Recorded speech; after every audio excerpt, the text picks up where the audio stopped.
Hello, hello, and welcome back to ThreadTalk. I'm your host, Teresa. I'm Denver.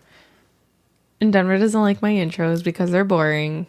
What? I never said that. Not on air. You said it to me. What? I just like to give a little bedazzling or something. Give it a little sauce. Like, oh no, consequences. That's what we're talking about today, folks. Oh no, consequences. Kind of like a fuck around and find out type of situation. Exactly. Actions have consequences, and these Redditors will surely find out. Exactly. We've curated the best stories for your enjoyment. I've got 7 stories. Teresa's got 8. We're going to see how many we can get through here. But it's going to be a good time. So strap in, get your arms and legs inside your vehicle, and let's go. If you're watching on YouTube, Luna is here, looking like a precious flower with her cone. Upgraded from watermelon. Now she's with the flower. Was it watermelon last week? Yeah. Or was it on Patreon? I don't know. We filmed one episode with her up here, but I think it was Patreon. I don't remember. Could be wrong. But yeah, she's recovering from her eye surgery still. She's had to have the cone on for 3 weeks. Monday you were going to the vet for a checkup to see if we could take the cone off, but we'll see. Fingers crossed. Yeah. So let's get into the stories. You want to go first? I'll go first. Rock, paper, scissors. What do you want to do? You go first. All right. No one but my mother and I know that almost every meal I make for her is revenge. I've never told anyone this, not even my husband, but it happened again tonight, and I'm feeling pretty giddy because of how well it worked yet again. So I want to brag. I'm aware that I'm a piece of shit. Part of why I haven't told anyone in my real life. When I was little, my mother wanted to use corporal punishment on me, not my siblings. Never my siblings. But because I was such a bad kid, she wanted my dad to hit me. My dad flat out refused and told her that if she did, he wouldn't be able to stay with her because he didn't want anyone hitting his kid. My dad was abused pretty bad as a kid. Whole other story. Can't get into it too much or I'd be here all day. So instead, whenever my mom was mad at me, she would give me spicy food to eat, even though I hated it and it made me sick. Like full-on stomach cramps, diarrhea, the fucking works. She would only do it when my dad was at work, which was most nights at dinner time. And whenever I asked her something else to eat, she would break down and cry about how much time she spent on my food, and don't I love her? Guilting into me hurting myself. Well, when I turned 16, I was meant to start taking over more of the chores in the house, including cooking dinner twice a week. My mother hates pasta. She hates it. It's a texture thing, and she claims it's always slimy. One brilliant night at 16, after my father began working morning shifts, I was mad at her for screaming at me earlier in the day, and I realized I could do something about it. Since that night, one of the only meals I have cooked for my mother is pasta. I load it with sauce, and sometimes make things like baked spaghetti because she hates the way the top of it looks. Whenever she tried to turn it down, I put on the waterworks and shake and look at the table. You've always eaten it before. What did I do wrong? Are you mad at me? Mom? And because either my dad or my husband or other people's opinion who she cares about is there, she never called me out. I am now 26 years old and I intend to do this for every meal that we share, or until she cuts me off. I'm not going to be seen as the bad guy here for not keeping the family together. I honestly don't care if this makes me a bad guy. She sucked, and this is my pettiest form of revenge. Watching her try to keep a straight face while choking down chicken Alfredo is the highlight of my week this week. This is a really weird dynamic going on. Yes. Like, they hate each other. It's weird. And they're putting on a front for, I guess, the rest of the family, it seems. Yeah, I don't know. But it's a good way to get back to her. It's pretty messed up making your kid eat spicy food as a punishment. That is. I never agree with, and we've talked about it before on the podcast, I don't agree with parents forcing their kids to eat anything, even if it's quote unquote good for them. Yeah. If they think it's good for them. Like, especially spicy food, that has no nutritional... No. Value? Value, yes. No nutritional value for kids at all. And... like, that is an acquired taste. A lot of people don't like spicy food. I don't like spicy food. It's not like you're forcing them to eat vegetables, which, like, okay, yes, I know vegetables are like an important part of like kids' development and stuff, but we had that story with the blueberries. Blueberry story, yeah. And like, as long as they eat other stuff in addition to like other vegetables or other fruits, like, yeah, if they're willing to sub it out. If they're just like, no, I don't like anything green, it's like, okay, well, you're not getting away with that. But if you don't like broccoli, but you'll eat the cauliflower or you eat the green beans, okay, we can make some adjustments. It's not okay to force your kid to eat anything, I don't think. And the fact that that little point where OP said she wanted my dad to hit me. Right. That's insane. Yeah. Top comment, make chicken noodle soup. Pasta that's been soaking in broth. I've never heard of anybody not liking pasta. Right? That's really interesting. Oh, she would not get on in your Italian household. I had pasta at least, I wish I was exaggerating, at least 5 times a week growing up. All you guys eat was pasta. I would come over for Christmas and Thanksgiving, and guess what? It's pasta. Pasta. Yes. No, every meal has pasta. Yeah. It's an Italian thing. It is, though. Honestly, I don't know, actually, because I think it's just like a my family thing, because like all my friends growing up, like they were Italian as well, and they had like turkey and stuff at Thanksgiving. Granted, now that you're in the family, we do have that stuff. We have ham, we have turkey, all the traditional. You got a Canadian in addition in the to pasta. Yeah, there's still pasta. There's still pasta. Like pasta is like part of the fried food groups for us. The first serving will be pasta. Yeah. And it's like, they're like, why aren't you eating the pasta? I'm like, there's turkey, mashed potatoes, ham, corn over there. I'm waiting for that stuff. Why would I fill up on pasta? Yeah. You guys can eat too much. I eat, and then I have to go lay down on the couch. You always have to freaking lay down after you eat. Yeah. I think it's a guy thing. I need to stretch out. Actually, I don't know if it's a guy thing, because my dad doesn't do it. Like, none of the guys in my family do it. Your dad eats more than I do. I just feel like a stuffed turkey. Like I'm going to explode like a balloon or something. I need to go lay down on the couch. You just get like instantly tired after eating any meal. That's scientific. Your body is digesting the food in your tummy, and it makes you tired. Okay, but everyone else at the table can like stay seated and like hold a conversation while you were like, I'm so tired, I need to go take a nap. Your mom just keeps saying, munge, and I keep eating, and I'm tough, I need a nap. Yeah, I don't know. This is what I do. Does anybody else out there feel like they need to take a nap after eating? Because I feel like it's just maybe a Denver thing. I feel for this person, though. Yeah. I had food trauma growing up. I was forced to eat stuff. Like my mom made something for dinner. I remember times where I would be forced to sit at the kitchen table until 9 p.m., until bedtime, if I didn't want to eat it. If I didn't eat it, then I had to sit at the kitchen table with my plate in front of me until it was time to go to bed, until I fell asleep. Like my head would be falling asleep at the table, and she'd be like, okay, go to bed now. And like no TV, no movies that night, nothing, no toys or anything. I had to sit there until it was done. And then guess what was for breakfast? That same shit fucking dinner will be for breakfast. I don't agree with that at all. Yeah. That's what I got. I don't agree with it either. Yeah. If you're doing that to your kids, please stop. Yes, if you're doing that to your kids, I will let you know it does not work out the best for you. No. We got living proof. Yeah. All right. Moving on? Mm-hmm. Okay. All right. This one comes from AITAH. Am I the asshole for not inviting my quote-unquote father because he disowned me after knowing that I wasn't his biological child? So let's get into it, I guess. Almost a decade ago, my dad found out that my mom cheated on him with another guy years ago through my mother's sister. Back then, my mom and aunt weren't in good terms, so she told my dad everything. My parents fought over this, and Dad filed for divorce. We all got a DNA test, and out of 3 children, I was the only one who wasn't his.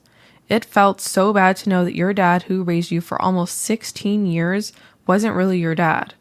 That didn't feel as bad as him kicking me out of his house when I was begging him not to. I wished I could kill myself when he disowned me. My mom went into a depressive state and would just spend all day in bed and would just get out to use the toilet. My grandparents lived in a different state, but they did everything they could to make our lives better. I needed to come home from school, do all the chores in the house, and tend to my mom and check on her. I did everything that could possibly be done to make sure we lived. I would ask my mom who my real dad was, but all I got was screaming or a hit. My siblings and grandparents from my dad's side tried to make things right between me and my dad, but he wouldn't budge. Apparently, I was just a reminder that mom cheated on him and nothing else. I remember my 17th birthday when no one remembered that it was my birthday. I cried to the point where I didn't have any tears left. When I graduated from high school, only my grandmother came. Why didn't my feelings matter to anyone? Why was I supposed to endure this?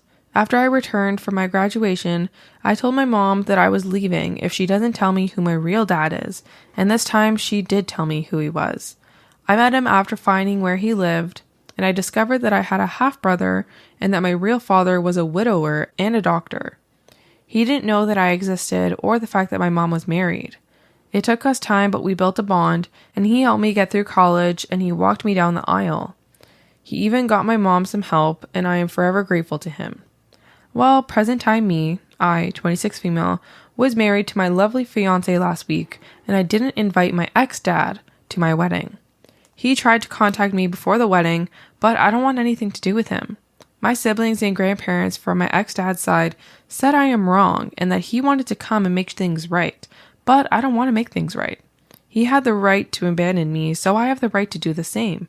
He isn't my father. He was once upon a time, but now I understand that he was hurt, but I was hurt too.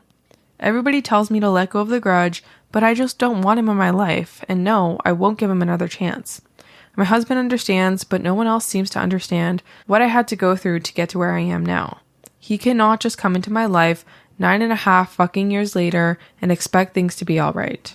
Am I the asshole? Not at all. Yeah, I mean, it's not her fault that her mom cheated on her husband, and she was the result of that. So dad's a piece of shit asshole for taking it out on a 16-year-old and kicking her out of the house. Like, we're leaving and not taking her with you. I'm not sure what happened exactly, but like, that's not her fault. And if you want to be a fucking asshole about it and cut me out, then it's like, yeah, you what now? Because I'm getting married, you want to be around? Like, fuck off. Yeah. I will say though, like, I couldn't imagine like the hatred that he has towards her, which is like misdirected, obviously. Yeah. But it is like, it would be tough to imagine. Like, I think about that story we had with Chloe, and the girl whose mom slept with her boyfriend. Yeah. And they had that son together. She had to cut that relationship with her brother because like she just couldn't stand to like look at him, because that was a direct result of like. That's a little bit different. How? Oh, that was like, no, that was super twisted. Mom, fiance, 3-year-old mom, like that's. Well, this super, is still hurt though. It's it's hurtful, but you're a pretty piece of shit human if you raised a kid for 16 years. I agree. That was just her, 100%. That was just her brother. She wasn't raising the freaking kid. Yeah. So this is way, way worse. And whatever, you have a moral obligation to the fucking kid, regardless of whether your wife cheated on you or not. Listen, okay, I understand that relationships, you're not supposed to cheat, and marriage is supposed to be holy or like together, whatever. But you are essentially committing to raising the kids with that woman no matter what. If you were only going to raise kids that were biologically yours, then you should have DNA tested her when she came out of the womb, if that was a concern to you. So I don't know. You have started, and you have a moral obligation to continue raising that kid. See, I don't really think so. Like, I do. Okay. I do think he is kind of a shitty person for leaving her and like abandoning her for that. But like, I'm trying to put myself in his shoes, and like, I feel like he doesn't have, it's not required of him to stay and like be in her life. Sure. Like, I understand he did legally, raise her. Morally still, yes. Like, this one's a little tough. My moral compass. I think, like, he has a right to do whatever he wants, but the issue is he can't just want to, like, pick and choose when he wants to be in her life or not. Like, you can't just, because she got married, you can't just be like, oh, I want to reconcile. I want to make things right. Like, that is not the time. Like, you should have thought of that before. Like, if you wanted to disown me 10 years ago, like, you should have known that you weren't going to be invited to my wedding. I don't even think you should have disowned her, so I'm out on your thing. People might not agree with me. I could already hear the comments. Like, one thing if the kid was like 1 or 2 and you're like, I'm not doing this, but she's 16. She's already almost all the way grown. She's at the most fragile point in her life of becoming an adult, and you were just like, peace the fuck out. You're a fucking piece of shit.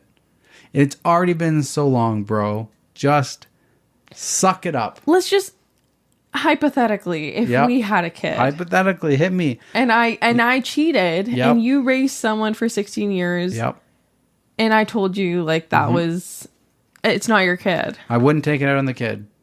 If it was so important that I was not to raise somebody else's kid, I would secretly DNA test the kid after it was born. Okay, but we've seen stories where that has ruined relationships. Well, that's why I said secretly. Secretly. Without you finding out. But that's not... And if I did find out, then our marriage is done. Well, I wouldn't do it. And I wouldn't take it out on the kid. I don't know what to tell you. I wouldn't take it out on the kid. It's a fragile 16-year-old, and it wasn't her fault. I completely agree that it's not her fault, and I just feel like it's a little bit of a tough situation because, like, I don't know. I think his feelings were valid. Towards the mom. But his whole life was a lie. I don't know. Like, not his whole life. Yeah. Her whole life. No. It's only 16 years of his life, so not his whole life. Just her whole life. A good chunk of his life raising this kid was a lie. One of many. It's a fucking, there was how many? There's 3 of them, wasn't there? Yes, there's 3. I don't know if 4 in total, but yeah, there's 4 in total. There's a bunch of them. Just one little rugrat. What's the difference? I don't know. I feel like most people probably won't agree with me, but yeah, I don't agree with you. Sorry, I'm out on this one. That's fine. That's fine. You guys don't have to agree with us, by the way. Everybody's entitled to their own opinion. That's why we have this podcast, to speak our truth. All right, top comment, not the asshole.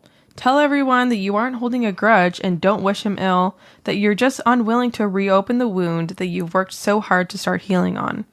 That you need to remain no contact in order to continue your healing journey, so you wish him peace, but your paths diverged 10 years ago and will never meet again. And whose motherfucking fault was that? His fucking fault. I would say it's the mother's fault, but... No.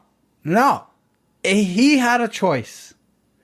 Sure, mother was really piece of shit and she did that to him, whatever. But that was 16 years ago. Done and gone. Now he has a choice ahead of him for his future. Take it out on an innocent 16-year-old who had no freaking choice or no power over any of that stuff. Or take it out on the mother. What did he do? He took it out on both of them. So... fuck that guy. All right. You good? Yeah, I'm good. I feel like we didn't actually talk about the issue of the story. What's the issue of the story? Well, just that she didn't invite him to the wedding. Fuck no, she's not an asshole. No, I agreed. He's an asshole. Not an asshole for not doing that. And yeah, he can't expect to now be in her life just because she had a big life event happen. All right. I'm gonna keep this on theme. I'm gonna piggyback off yours like I like to do. Ooh. Like, related family drama. All right. Would I be the asshole if I told our kids the real reason that I moved out? Okay, so this is gonna hurt. Me, male 40, and my wife, 44, have been together for 22 years and married for the last 12. 3 absolute wonderful kids, although they're not children anymore. They are 21, 19, and 15. A year ago, my wife goes on her annual work training week away. Not unusual since she has done that for the last 5 years. We spoke the Monday, but not the Tuesday, Wednesday, or Thursday, but then again on the Friday. Not at all unusual, as she gets really busy and has a lot to take in. Before I continue the story, can you imagine that I went on a work trip and we just didn't connect that night? No. After the work day? You didn't hear from me for 3 straight days, and that's not unusual? I had a friend, I'm not going to say the name, but I had a friend who, like, their boyfriend did an exchange elsewhere, and they didn't talk for weeks. Yeah, that didn't make sense. We chatted twice a day. I would never understand, like, I don't know. That's not normal to me. There's a way to make long distance work, and there's a way not to. Yeah. Okay, back to the story. So I pick up my wife this Saturday afternoon from her workplace. We have a big cuddle and make the drive home. However, my wife is quiet. A little unusual, but I put it down to being tired. So the weekend passes, and I can tell there's something on her mind. Monday morning arrives, and the house telephone rings. Now, only a couple of my oldest friends ring the house phone. I take the call. My wife is in earshot, hears my side of the call. Hello? Ah, hello, buddy. How have you been? Yes. Oh, really? No, I'm still here. Ah, when was that again? No, I had absolutely no idea. Well, thanks for letting me know. Bye. I look to my wife and say, okay, so now I know. Did you not think I would find out? Look, I'm not angry. I just want to know why you did it. I was not expecting what happened next. My heart broke there, and then I felt every single bit of it. My wife started to cry and tell me how sorry she was. It was a mistake. It never meant anything. We were drinking, and one thing led to another, and it just happened. So the Tuesday, Wednesday, Thursday, my wife spent with another man, a work colleague from another branch in the country. After a lot of talking, getting more information, I say you had sex and spent the night in another man's bed. Her response was, I'm so sorry. I didn't spend the night. It was just like 10 minutes each time. That's how I found out that it was 3 times. That hurt real bad. So for 30 minutes of cheap thrills, me and our kids weren't a thought. We weren't even enough for her to stop what she was doing. The whole thing just breaks me. Wednesday come and we sit down with all the kids and tell them that I'm moving out. The reasons I give is that I don't feel the same way about their mother as I did before, and I haven't in a long time, even though that's not true. It's unfair on all of us if I continue to act normal when I don't feel the same way. Plus, you guys will start to notice the differences, and it's really not fair. I move out of our house into the other side of the city, and for 4 months, I cried myself to sleep every fucking night. Eventually, I just started to move forward. Until 2 days ago. Why now? After a year, do I want to tell my kids? I'll tell you, I'm hurting. I'm hurting very bad. Everything I've done, everything I put myself through to get to this point where I'm in a positive place, all that time it took me was destroyed in a chance of 10 seconds. I was in a part of the country I've never been, never wanted to go, and never will again. I was doing a favor for my boss. While sat at some traffic lights, I looked to the car on the right, and there in the passenger seat looking at me was this guy. Not even from this part of the country. I confirmed it was him when the look of fear consumed his face. I wanted to hurt this guy, but I did nothing but continue my journey home. When I tell you I remember nothing for the 4 hours drive back, I mean it. Not a damn thing, but when I sat at my kitchen table, it hit me. So hard. Everything I had, everything I worked for, the love of my life, gone. Would I be the asshole if I told my kids why now? Or is it just because I'm hurting and I want everyone to see it? I lied to my kids. I didn't want them resenting their mom. The bond of relationship kids have with her is beautiful, and I never want to ruin that, but I'm hurt so bad and I want my wife to feel how bad. My wife hasn't moved on. She still cries a lot and asks me to come home, but I can't. I loved her. I think I still love her, but I'll never love her the same way again. No, I don't think you would be the asshole. I think it would actually be the mature, smart thing to do, because I feel like your kids might resent you more if they found out later on in life the truth and that you kept that from them. Because, how old are the kids? 21, 19, 15. Oh, they're adults. Yep. They're adults and they can definitely form their own decisions with how they feel against their mother. Like, They need the truth and they need all of the facts. You want the truth? You can't handle the truth. I don't know where that's from. Yeah, I can't remember either. Well, yeah, no, I think you should probably tell them. That's my opinion. I don't think you would be the asshole to do so. I think it would probably be a better decision to do so. Top comment. As a child of divorced parents, the worst thing you can do is lie about the reason for the divorce, as they are all old enough to know the truth. 100%. I think that everybody's owed the truth, right? Yeah. Can I just say, I am a little bit confused how he found out that she was cheating. Someone called him, old friend. Okay, but he just said, "Hi, buddy. Yes, been well. Oh, really? No, I'm still here." And when was that again? Yeah, he was just saying, like, what his wife heard. What part of the conversation, the one side that his wife would have heard. What he said. So someone called him up and was like, "Hey, you still at home? Your wife cheated on you." I imagine. I think he left it to fill in the blanks.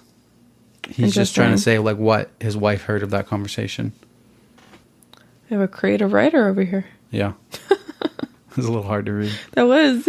Got an update for you. Okay. I did not expect this post to blow up the way it did. All the comments, all the private messages I've received. That was something I wasn't expecting at all. Listen, I'm no writer, author. I'm not good with words, grammar, all that shit. Yes, I'm all over the place, but that's me. If you're reading this, then apologies, because it's probably going to be more of the same now. The last few days for me have been incredibly tough. I actually thought I was moving on from all of this, but I was so wrong. I hadn't dealt with it at all. I'll be honest, I have not spoken to anyone about any of this. No one.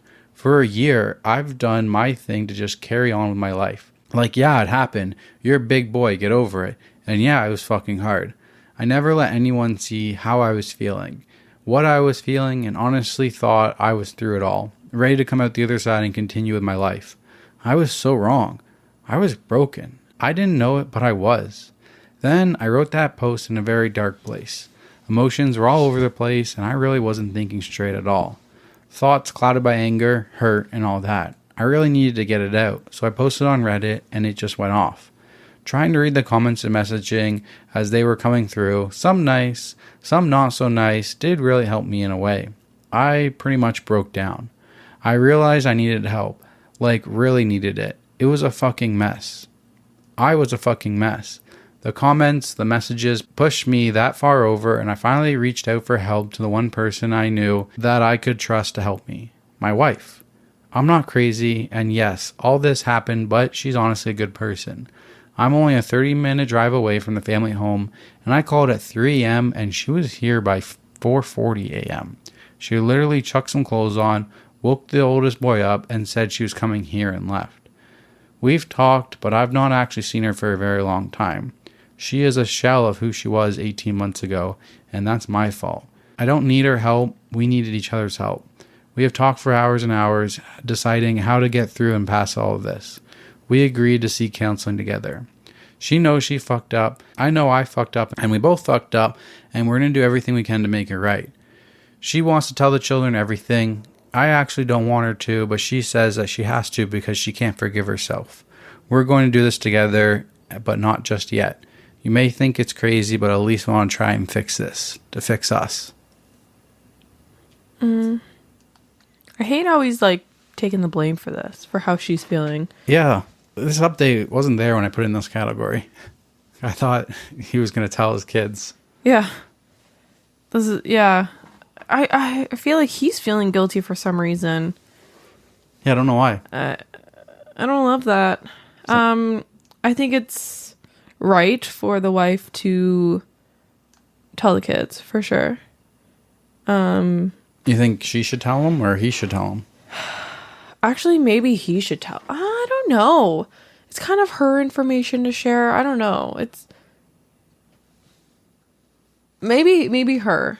So it's like, don't shoot the messenger type of person, but like she is the messenger. So like your anger needs to be directed at her, not towards the dad. Like if it was the dad, like maybe they might be angry at the dad. Maybe. They say don't shoot the messenger. The reason they say that is because the messengers usually get shot. Yeah, so maybe leave it up to her. Yeah, that sounds good. Yeah.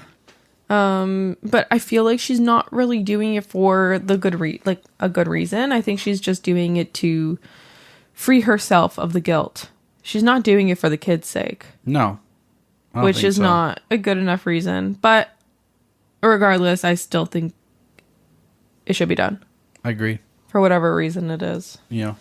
And that's tough. Like 18 months and you're still, thinking about each other and you still turn to her. Like, I couldn't imagine if you cheated. You know, I always say, like, cheating is the one line that, like, I wouldn't be able to forgive.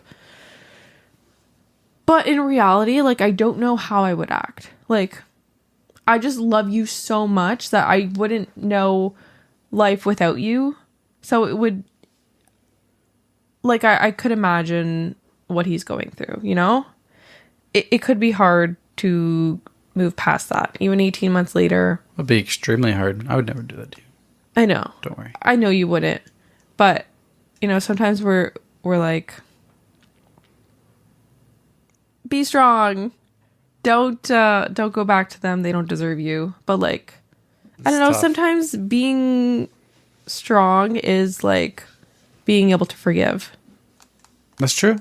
So, yeah. It takes a lot. If it makes you happier to be with her than without her, then maybe that's what you have to do.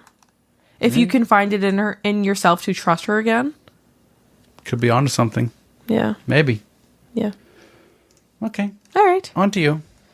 Guys, we moved Luna here. If you're watching on YouTube, she moved during the first story. Yeah. She went into her box, so we brought the box over here. She loves this box. We bought her a whole new cat tree the other day. We got a whole new cat tree set up. And she just stays in this box. She loves this box. We can't get rid of it. Although I did find her in the cat tree with her cone on. I don't know how she got in there. That was wild. Yeah. This cone is huge. Not this one, the other one. Oh, it was the other cone? Yeah, the actual cone. Oh, because this morning she was in it with this cone. Like, she was in the other cat tree. Yeah, the other cat tree. That one's bigger. Yeah. Anyways, let's move on. Am I the asshole for telling my sister I don't know if I love her after finding out about her 5-year affair? Piggybacking off of yours again. Affairs. My sister, 32, moved in with me because she got pregnant 5 months ago from what she claimed was a one-night stand. I love my sister, so of course I took her in. My husband is overseas for 6 more months, so it was nice to have her around because I care about her very much. On Monday, I came home and saw my sister and a strange woman in a screaming match on my doorstep.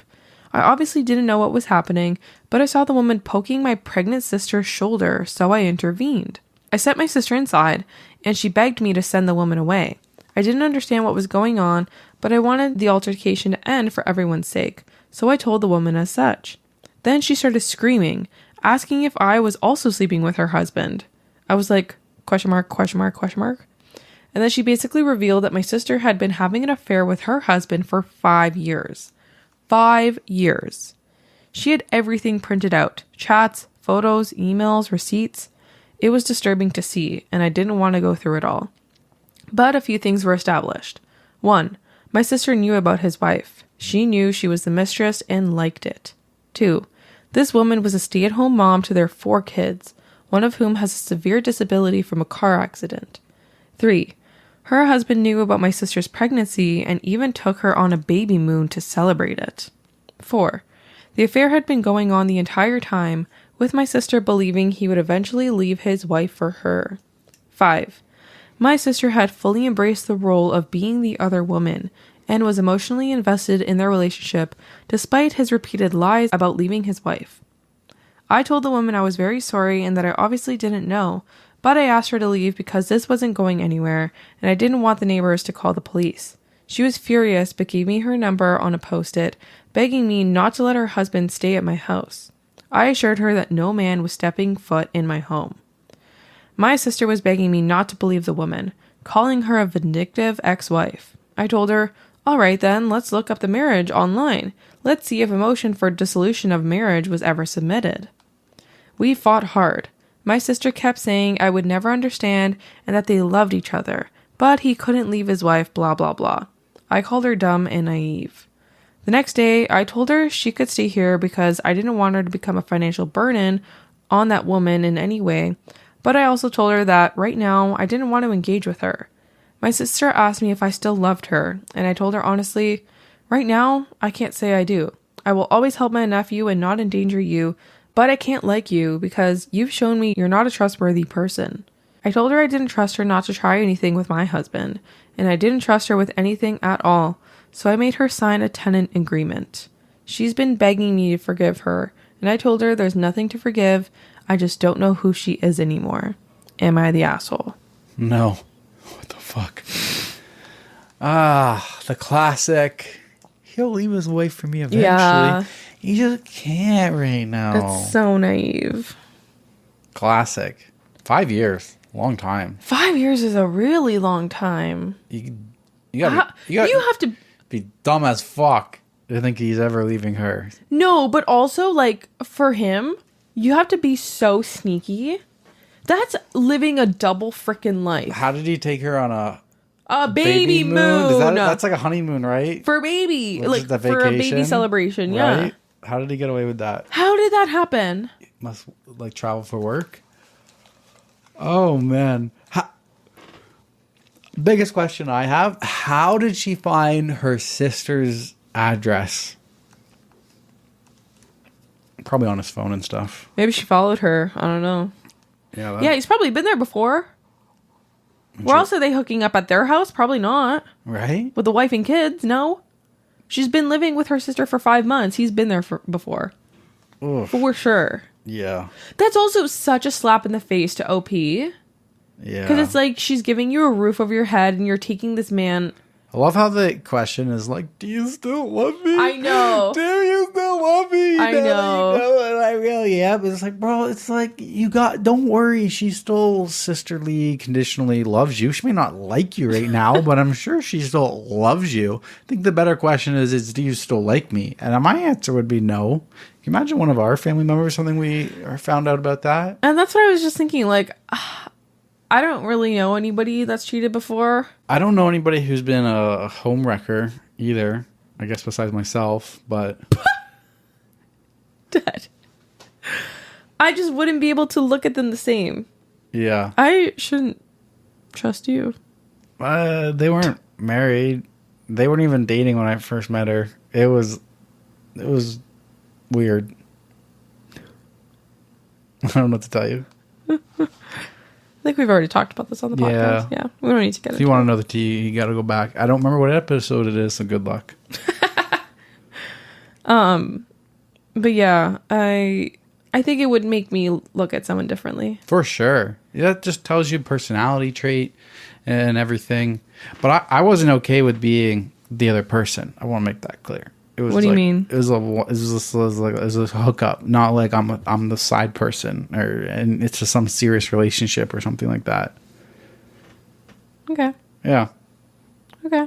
They weren't married. I got my eyes on you. I see you a little differently now.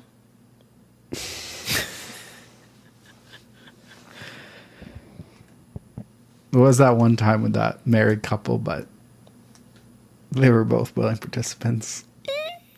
Okay, we don't need to talk about this. Top comment. Not the asshole. Your sister's actions were incredibly hurtful and harmful. It's understandable that you need time to process this and decide whether you can rebuild trust with her. Yep. Yeah. I agree with that. Yeah. Like, if my sister came to me and was like, I just cheated on Elio. Like, no, this isn't I cheated on Elio. This is... I've been single for 5 years, but I've been a fair partner. True. This isn't even I've cheated. Yeah, you're right. This is I have been the cheater. I've been the cheatee. No, cheater? The cheater? The mistress. The mistress, You've been the mistress. Yeah, like... That... Because that goes down to, like... It's not just I cheated. That's, like, a deeper, like, personality of somebody who's willing to, like, be the side piece. Mm-hmm. For 5 years. Mm-hmm. It also shows you how fucking dumb they are, thinking that they're actually going to leave their wife. 100%. Like, I can understand if, like, you've been the mistress for, like, 6 months and, like, oh, yeah, maybe 1 year. And, like, oh, he's going to leave his wife. Like, soon he's going to leave. It brought in 5 fucking years. When? When is he leaving? Yeah, exactly. Yeah, like, I don't know. If this happened to me and my sister was this woman, I wouldn't stop. I wouldn't cut her out of my life, but I would look at her a little sideways. Yeah. I'd definitely look at my sister sideways. I'll still give you a roof over your head, and we're good. You still want what's best for them. Yeah. But I'm like, what the fuck is wrong with you? I'm judging. I am judging. I will judge. Yeah. That's the extent. Consequences of your own actions. Literally. Fucking showed up at our door, exploded. I have the receipts. Look at this file folder. I have the receipts. Yep. He's getting divorced now. I hope so. That reminds me of Gilmore Girls. I was just going to say Dean and Rory. Motherfucking Dean, piece of shit. And I love when Rory asked him, Were you still going to leave her if she didn't find my letter? No, he wasn't, Rory. No, he wasn't. And you were dumb to believe it. Trash. That boy was trash. Let me down. I was rooting for him. We just finished season 5. I did not like how season 5 ended of Gilmore Girls. Yeah. Sorry if that was a spoiler for everyone. This show is old as fuck, so if we're giving spoilers for you, I have no sympathy. I'm sorry. Well, literally last episode, when I said we're watching Gilmore Girls, I begged people not to give us spoilers. Well, it's different. How? They choose to listen to our podcast. They know we're grinding through Gilmore Girls right now. The different if they drop a comment down below. If I know how Gilmore Girls ends, cool. You would be so cool if you did that. Thankfully, no one has done that, so thank you. But that's way different. Way different. I guess. We're on the end of season. We just ended season 5 now. Mm-hmm. Finally, you're finally like the grandparents. They're like, oh, they're on the same side. We're not talking about the same finally. Not yet. No, not yet. And then boom, they pull a 180 and they're like, fuck you, Lorelai. And then Lorelai, I said, will you marry me? I thought she was going to say, I love you. Not, will you marry me? And Luke just gave up the house. Luke and Lorelai. What is about to happen? Together. What is about to happen? I love them. Yeah, it's been good. Yeah. Okay. We'll give you guys more life updates at the end of the episode. We need to get back to the stories. Yeah, let's go. My turn? Yeah. Okay. I don't have anything to bounce off of yours. Yeah. So we're just going to start fresh. Sounds good. Am I the asshole for not helping my parents since I am not legally required to do so? My parents saved money for myself and my siblings to go to college. My 2 older siblings used the money, went to the local college, and have started families. They had to work at part-time jobs to pay for social activities and such. I'm the youngest, and I got a full-ride scholarship to a great school. I asked my parents if I could use the money for other stuff than education-related expenses. They sat me down and explained that the money was only for my education, and since I didn't need it, they weren't legally obligated to give it to me. They said that it wouldn't be fair since my brother and sister had to work during school if I got money for goofing around. I tried to explain that I had studied much harder than they had and that my education wasn't costing them 1 cent, not even room and board. But they wouldn't budge. They used the money to take the family, including me, or so they thought, to Disney World and to renovate their home. I told them that I would not be joining them on that vacation. I left home when I graduated from high school. My uncle got me a job as a welder's helper for the summer. I gave up my summer but made enough that I wouldn't have to work during the school year. All the guys I was working with thought I was nuts to give up the pipeline money to go to university. The welder I was working with actually gave me a $2,000 gift at the end of the summer. He said he gave me the job as a favor from my uncle and that he thought I would quit in a few days. But he was impressed that I worked my ass off for the whole summer. I did this for the next 2 summers as well. I had a great time in school with my friends and professors, then in the summer with a bunch of hardcore, blue-collar guys that were earning more than most people. I didn't cut my family off or go no contact or anything. I just didn't have a lot of free time. When I was in school, I was busy keeping my grades up, and in the summer I was working. I really only saw my parents at Christmas, and the 1 year I went to my girlfriend's parents' home for Christmas. I got a co-op job the summer before my 4th year. It led to a job offer contingent on me graduating. I did. I then went to work in some really cool places. I've been from the high Arctic to Africa, Australia, and South America. I don't have a wife or kids. My current lifestyle isn't really conducive to a great relationship because I work and travel so much. I've been at it for 10 years now. I'm making more than the pipeline welders for a much cleaner job that utilizes my brain. I still miss the camaraderie of hanging around with the boys, but those 3 summers gave me a great grounding of how guys in the field think, and I think that's helped my career a lot. The last time I talked to my parents, they asked if I could help them out since they want to retire early and they know that I'm doing well. I also want to retire early, so I don't really want to give away my best egg. I asked them how much my brother and sister were giving them. They said that they had families and couldn't really afford to help. I said that it wouldn't be fair for me to give them money since neither of my siblings were, and that since I wasn't legally obligated to do so, I wouldn't be doing it. Now, they are upset with me for being stingy and holding a grudge. I don't think I am. I didn't ask them for a penny after I left home. I didn't ask them to pay for my travel when I came home at Christmas. Nothing. I've been paying for my own life since I was 18.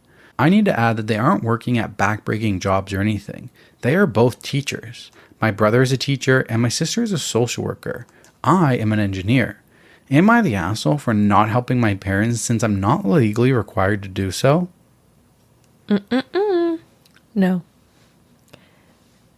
This is like years in the making revenge, kind of. Not really revenge, but like eye for an eye type of thing. Yeah. Like, you guys had these funds for me that, although you weren't obligated to, you weren't legally obliged to. You told me about them while I was going through high school. Yep. You showed me that my sister and brother got those funds as well. Yeah. And because I got a full ride, I don't get the same amount of money? Yeah, exactly. And now you have the same, like, no obligation to pay for their early retirement. Like, obviously, to pay for their early retirement would take away from your early retirement. Yeah. Even though they're 30 years apart or whatever, it's still early retirement. Like, whether you give it to them or you put it in a savings account, like, you can use that towards your retirement. Top comment, not the asshole. They taught you that financial help is discretionary. Tell them that it wouldn't be fair for you to play for them to goof around while other people have to work and then take yourself off to Disney World. I fucking love it. That comment deserves an award. Yeah. I would say, like, however much my siblings do, I'll match what they do. But even then, I wouldn't even do that because I would do that if you still gave me the money for school. Exactly. But you didn't. So, no. Your actions have consequences years later. Exactly. Years is biting you in the ass. Oh no, consequences. Yeah, like, and just because he doesn't have a wife or kids, like, he's expected to pay for them. What if he wants to get a wife and kids tomorrow? It doesn't. What if he doesn't? What if he doesn't? He likes being single. He has his lifestyle that he's used to now. Like, he doesn't want to cut down on his costs. Like, he has every right to do so. He's earned that money. He's earned his living where he got himself where he is today. Yeah. Like, you're not entitled to that. Exactly. Those entitled bitches. Entitled parents. Yeah. All right. Moving on. All right. My daughter just contacted me after 17 years asking if I want to meet my granddaughter. Am I the asshole for telling her that I don't care about her or her daughter and to never contact me again? I am not sure if I'm an asshole. Going to provide some background. I am in my 60s now. I was married to my ex-wife and we had a daughter. Our marriage was going through its ups and downs, but I was really close with our daughter. But as our marriage was going through its difficulties, I made a huge mistake I still regret to this day. I started having an affair with my coworker. She was in a violent, physically abusive relationship at home. We became friends at work, and things just escalated from there. She got, quote-unquote, an out from me. She got the support she needed to file for divorce from her husband, who is currently in jail now. The affair went nowhere, and we called it off shortly after, but I was glad she got off of her abusive relationship and that she was safe. But when my ex-wife found out about the affair, things expectedly didn't go well. She lashed out and said a lot of horrible things about me to our daughter, who was 15 at the time. I admitted full fault with the affair, but even after the divorce, I sensed that the distance between me and my daughter was growing, until one day, my daughter said she wasn't going to speak with me anymore, as she was going to cut me off from her life forever. That was the most painful thing anyone has ever said to me. I begged her to please reconsider. I still remember that day. But time passed on. My daughter kept her word, and after trying to reconnect with her for the first year, I gave up. I found out from one of my mutual friends that my ex-wife married a great guy. I was happy because I was hoping that would remove the hatred for my ex-wife, and my ex-wife would advise our daughter to at least rekindle a relationship with me. But that never happened. I moved states a year later.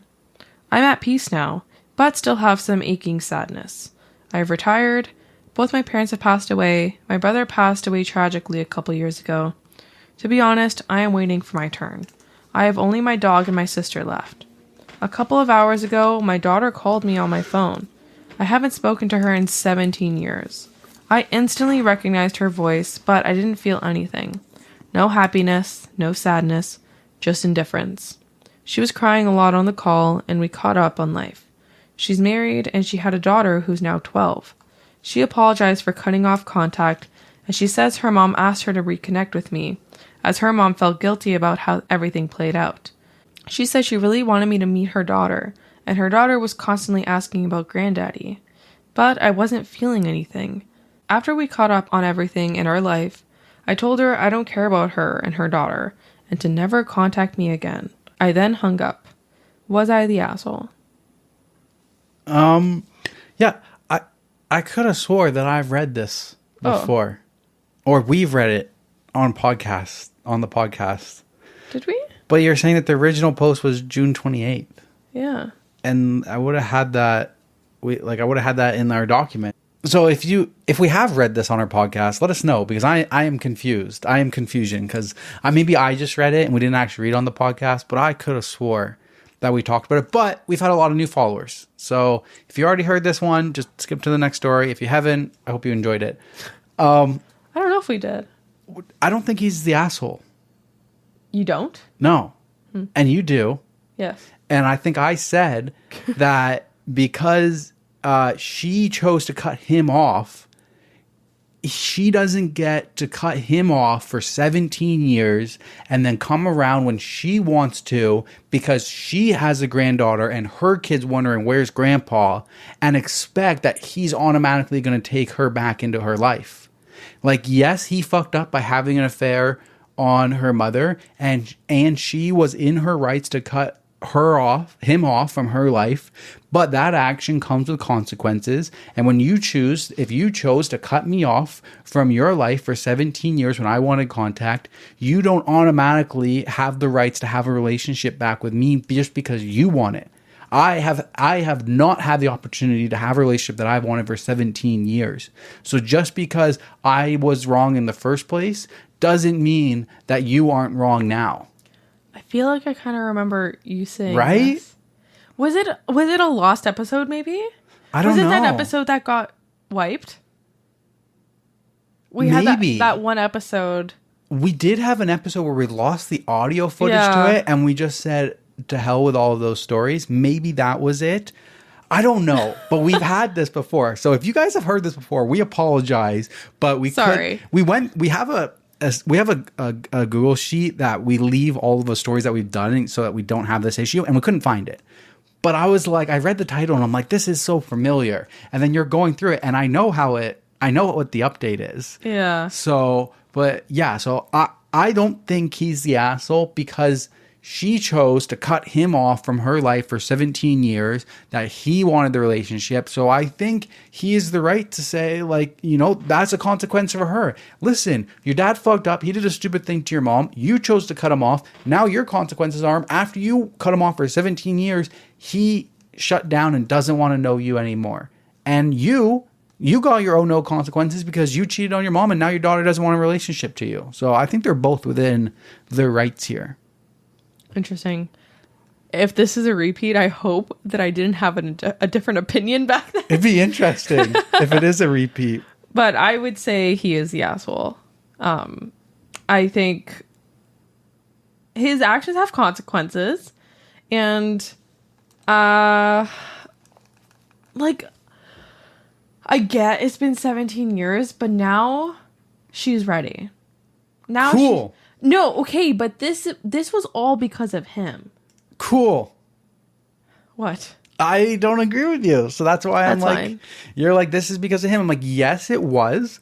But them not speaking for 17 years is because of her, not because of him. It is because of him. He fucked up. It is because of him. Right. So, but he fucked. It is two wrongs are not making a right here. He fucked up and he was wrong to fuck up. And then she was wrong to cut relationship for 17 years. Listen, if you want to cut me out of your life for 17 years, that's fine. But you don't have a right to now have me in your life because your grandkid wants to know grandpa. You don't even want to reconcile. You didn't even reconcile with your dad by yourself. You're only doing it because your kid's asking about grandpa. Yeah, which I think is nicer. I don't owe you a relationship. You didn't want to have a relationship with me for the 17 years. I don't owe you a relationship now. It's not fair to him. But he's the one. He's the one who fucked up. Like, I get that. Okay.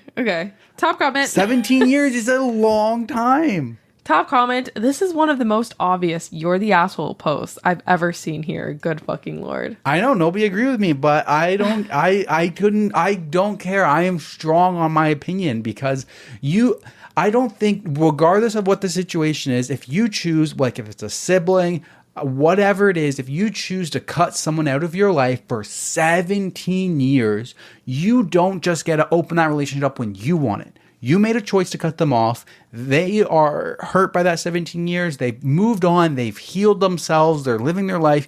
You don't just get the full rights to, oh, I can start this relationship whenever I want. Me and my mom haven't talked for like 10 plus years. I say the ball was in my court for 10 plus years. And I reached out to my mom and I was like, hey, I want to have lunch. And she's like, no, thank you. I don't have rights to be mad at her. I think it would. What if I was the one that said, I don't want anything to do with you? Now, the flip was script. She said, have a nice life. I wasn't the one that ended it. She was. So, okay, so let's flip it. If after 10 years, she tried to reach out to me, don't I have rights to say, hey, you don't have any rights to me. I don't want to talk to you if I don't want to. You mean if she is the one that cut you off? She did. That's exactly what happened. And then she tried to reach out to me. Wouldn't I be within my rights to say, hey, I don't want to talk to you. You cut me out of your life 10 years ago. Last words you said to me were have a nice life. I don't want to talk to you. Isn't that not fair for me to say? She doesn't just get to come back into my life 10 years later and be like, oh, I'm ready for a relationship. Yes, but okay, if the initial situation or the initial blow up happened because it was your fault, you could say that's different. You could say I was a shit kid to raise. Is that my fault? No, that's different. Like, regardless of what the initial blow up, regardless of what the initial reason of why she cut me out of her life. Yeah. Okay. Do you see it differently now? Kind of, a little bit. Like, I see it from your perspective because you have like experience with this. So maybe that's it. Maybe that's why I feel this way. Yeah. Could be. Well, so if we didn't read this, I'll just read the update. Well, you have to read the update, yeah. We have a lot of new people, so there's a chance that they didn't go through the old ones. But I think you're right. I think this was on our one deleted episode that we had. It could be, yeah. I think that's where it came from. Okay. Look, I was extremely drunk last night. The words which came out of my mouth weren't the best, and my comments on my post weren't great either. Seeing how everyone said I was the asshole, I decided to call my daughter again an hour ago. I didn't really expect her to pick up the call, but she picked up immediately. I apologized for last night. She said there was no need to apologize. I then sent her a link to this Reddit post on messages and told her I know I was the asshole and thousands had said so. She again said I wasn't the asshole. She started crying again. I told her she's free to come to my house anytime the next 4 months because, after all, I will be leaving the country with my sister and her dog. Our parents left us a nice farmhouse in their home country and we will be spending the rest of our lives there. I sent her my address on messages, and my daughter said she'd come up with her husband and her daughter by the end of next week. She asked if she was welcome to stay there for multiple days, and I told her she could stay for however long she wanted, as our house was spacious enough. And now a new update, coming from September 17th. I have moved to the farmland, and I'm looking forward to spend the rest of my life here with my dog and my sister. It is peaceful and scenic. My daughter did come by to visit me with her husband and her daughter before I left the country. It was really nice seeing my granddaughter, who looked a lot like her mom. They stayed over at our place for a week, and we had a good time. However, it got a little sad when I told my daughter in private I had no interest in being a grandfather and just didn't have strong emotions for it. I think those words really stung her, and my daughter did cry a lot after I said those words. My daughter wanted to rekindle our relationship, but it's just too late now. I told my daughter she's free to visit me in the farmland anytime she wants, and the house is always open, but I doubt she'll be visiting anytime soon. The week she stayed over at my place before I left the country was a final goodbye for us. She has my number, but she hasn't called or texted since she left, and I haven't called or texted her either. That's the update for any interested. This will probably be my only update.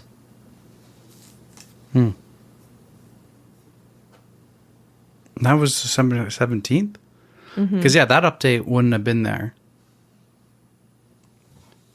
I think the last update that we would have read when we read it was that they talked and she started crying. They said that she was going to come visit before we left the country. One of the comments says, I'm definitely about to be an outlier here based on these comments, and I'm going to stick to it. Based on the original post from 81 days ago, where not surprisingly most people called you the asshole, not only are you the asshole, you are a deadbeat, selfish father and a cheater. You made your bed, you had a child, and then cheated on your wife. You then blame that child for your disgusting betrayal. And this is about to be odd after calling you the asshole, but I am proud that you decided to speak up after and tell the truth. No child deserves to have a father who loves her so little, blamed her for his mistakes, and now refuses to see her or his granddaughter because of his mistakes. Thank you for at least being honest that you are a terrible human being and not wasting her time. How did he blame her for his mistakes? Sounded like he took responsibility. No, by saying Luna is snoring. By saying you don't want to have a relationship with her, that is kind of blaming her. You said it yourself, you're blaming her for cutting him off. Yeah. But that's due to his actions, though. Regardless of what... Yeah, but for me, regardless of what the actions were that caused the cutoff, when you choose to cut someone out of your life and you say you are not allowed to contact me, you have put the ball in your court. You have taken the ball, put it onto your side of the court and said, you're not allowed to play basketball. That is what she did. She cut him out of her life and she said, you are not allowed to have a relationship with me. When you have to move on with your life for 17 years, knowing that you have a daughter out there and you are not allowed to contact them, you can't expect a good relationship. Listen, nobody has a good relationship with my mom. I can guarantee you that if 17 years go by and maybe Madison wants to reach out to my mom, I can totally see my mom being like, I have no interest in being a grandmother. And she would be an asshole for that. Sure. She's an asshole. Yes. Okay. The question is he the asshole? Yes. No. Okay. I don't know. I can't get on board with this one. I don't know. I feel like the ball was in her court. She chose to cut off the relationship for that long.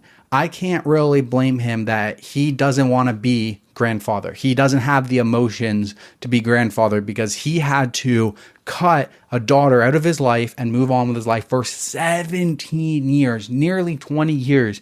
He had to move on. And I just don't think that you can choose to cut someone out of your life for 17 years. And then when you're ready to have them back in your life, expect them to just, everything's going to be great. So I can say that because I've got personal experience with it.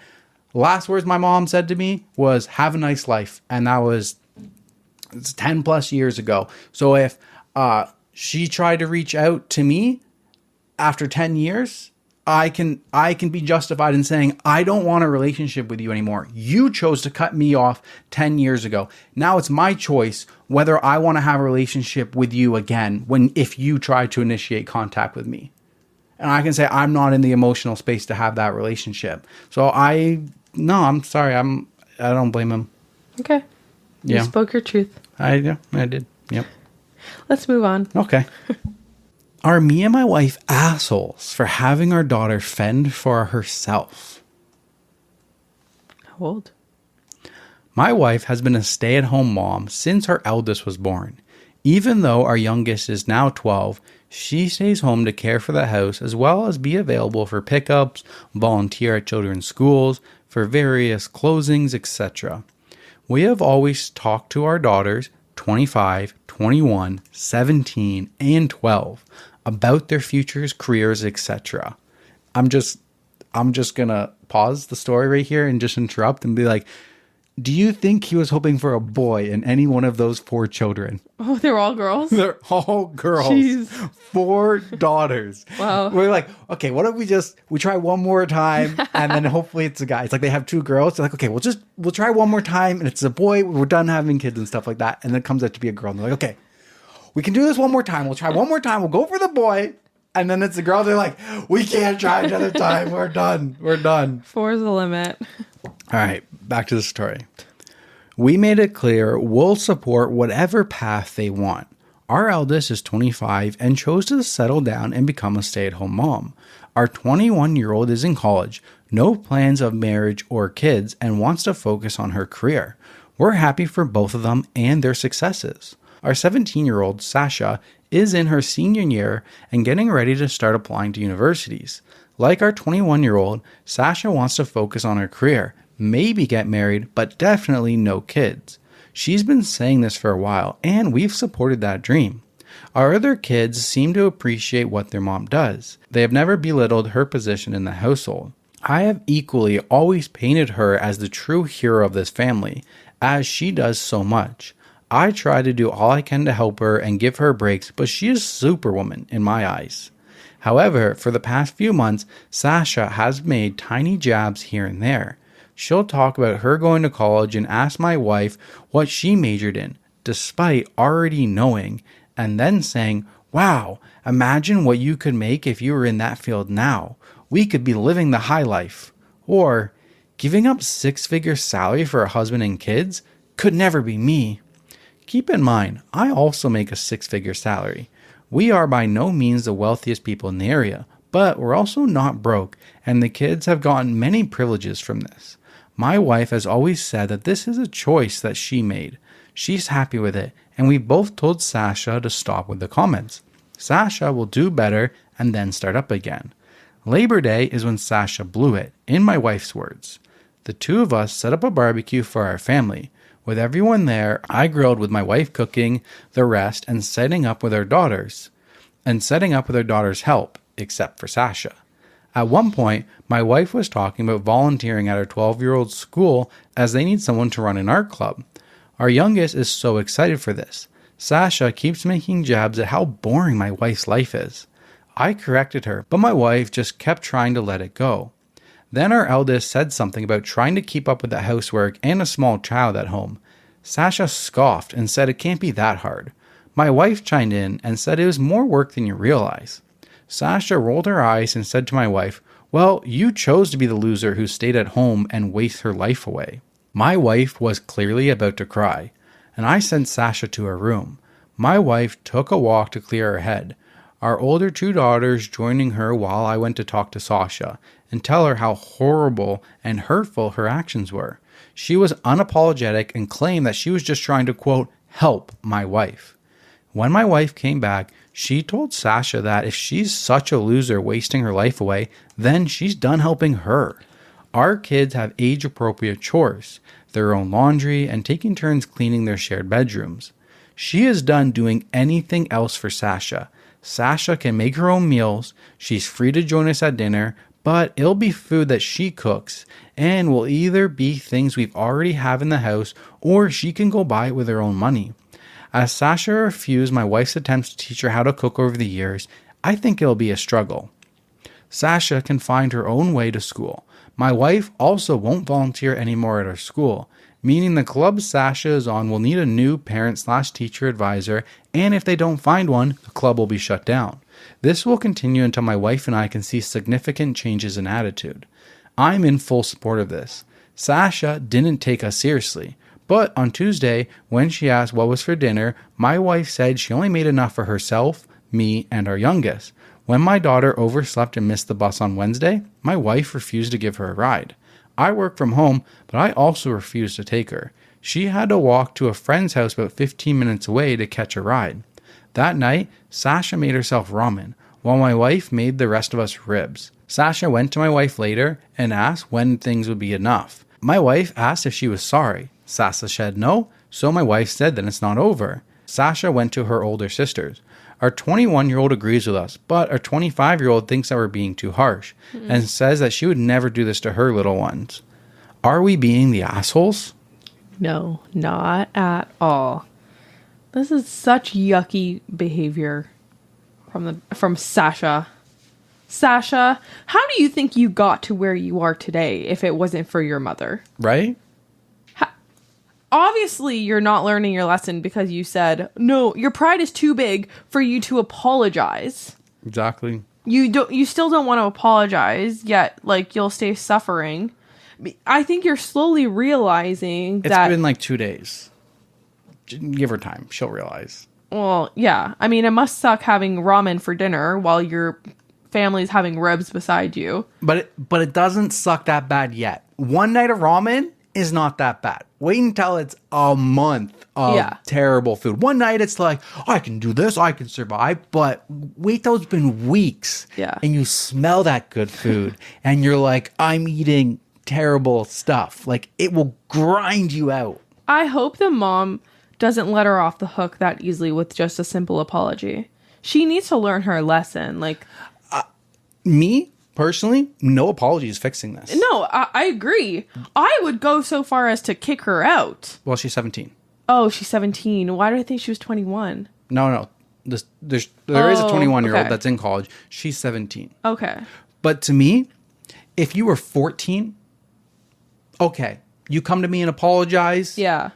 We can work on something. It's not just going away. There's definitely like a permanent change has been made, but we'll make some adjustments. You're cooking dinner twice a week for everybody. Yeah, you're going to learn your lesson. You're 14. Okay. You're on this grind, and then you apologize, and now it's like, okay, well, you're cooking dinner for me and 2 nights a week. And then I'll cook dinner the other nights of the week. You do laundry once a week, and you do my laundry too. And then I'll do your laundry a lot of times. You do some of the things that benefits the whole household, and those things will be reciprocated to you. Like, now you've got that forever. Like, that's just, you're never going back to Easy Street. But you're 17. You are older. You've been doing this for a while. You've had this opinion. You're unapologetic. Even if in 2 months' time you come to me and you're like, I'm so sorry. No. You're too old. You're done. Life, you just got an express ticket to life. You got a freaking go card and you're going straight to go.